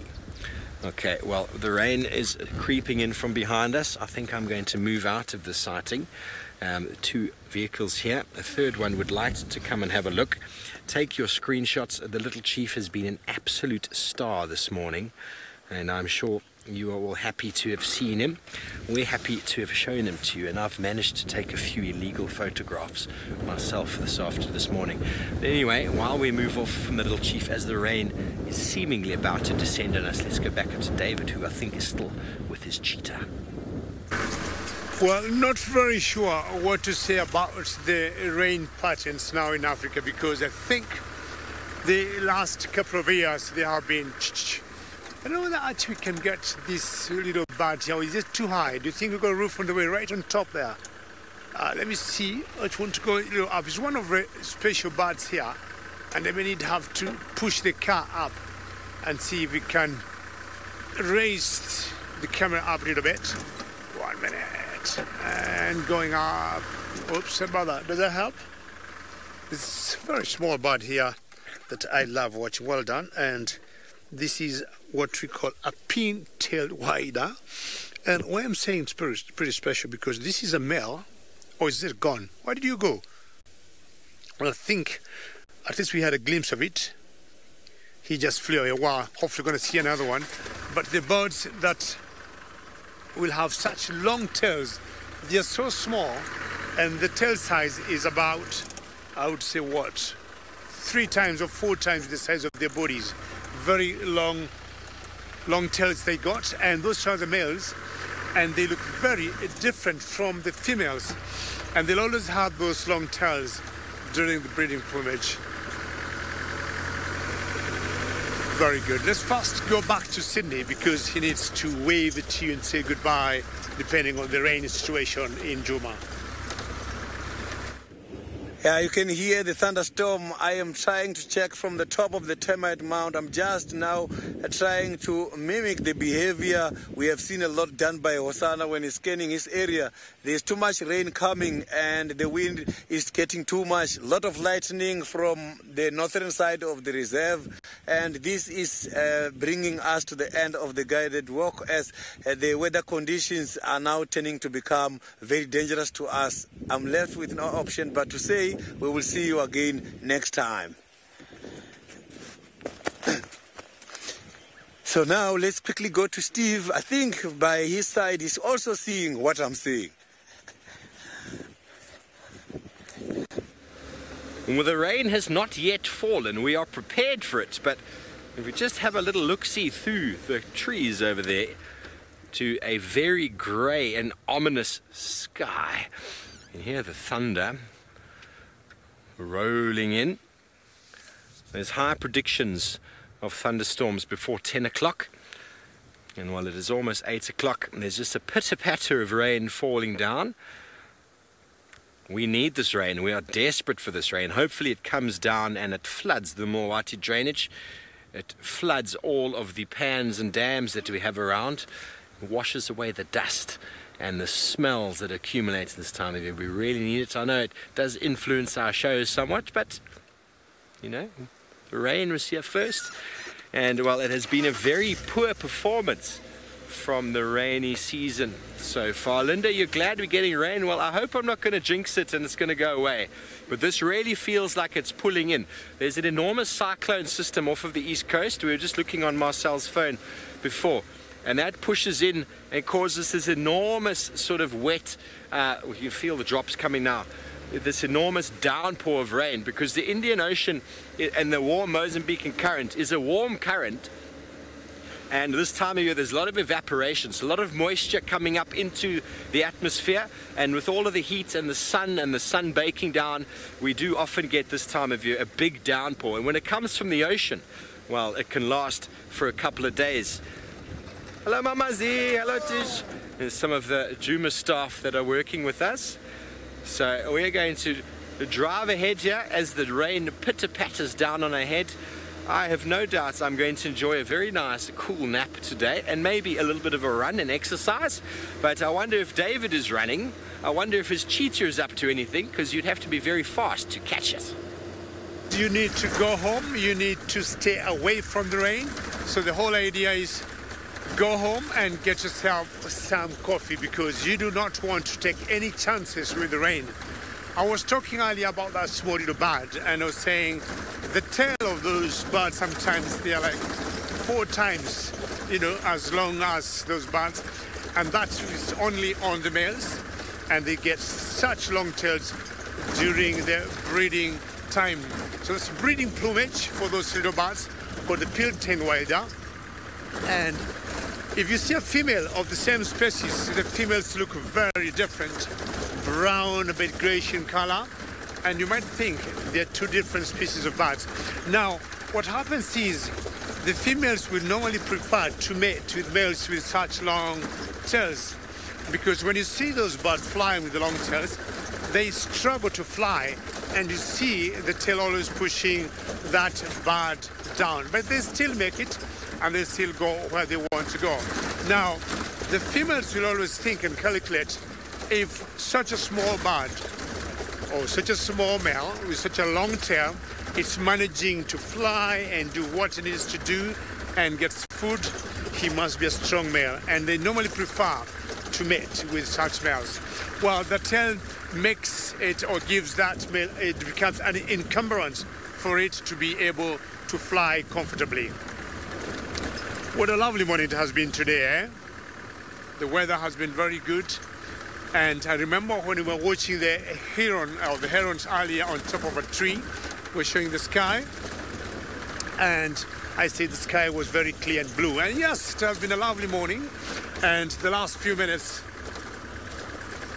we are getting some rains in Juma, which is perfectly okay. And I think I'm sending them the rains that we have been having here.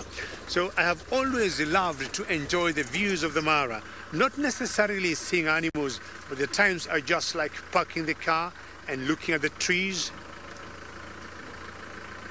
and just enjoying this magnificent view of the Mara.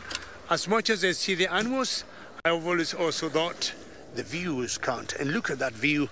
I want us to have one more view of the glorious Mara Triangle. And how lovely is this. I'm feeling full of joy today with my black rhino this morning and seeing a cheetah, a male cheetah that I had not seen before. And I'm happy that all of you have been happy of this very great drive from the Mara. And, you know, Steve having Hosanna, which is one of my favorite leopards in Juma, or the very first leopard that I saw when I was in Juma, and some wonderful walk with Sydney. I know if you train, Sydney is a very fast runner. He can very easily outrun the camp and get to the camp and get an umbrella and bring back to the camp. Well, ladies and gentlemen, what else can we say from Africa this morning apart from thanking you all very much for having joined us and reminding you we'll be out again here in the afternoon for another wonderful drive. Thank you, and from all of us, goodbye.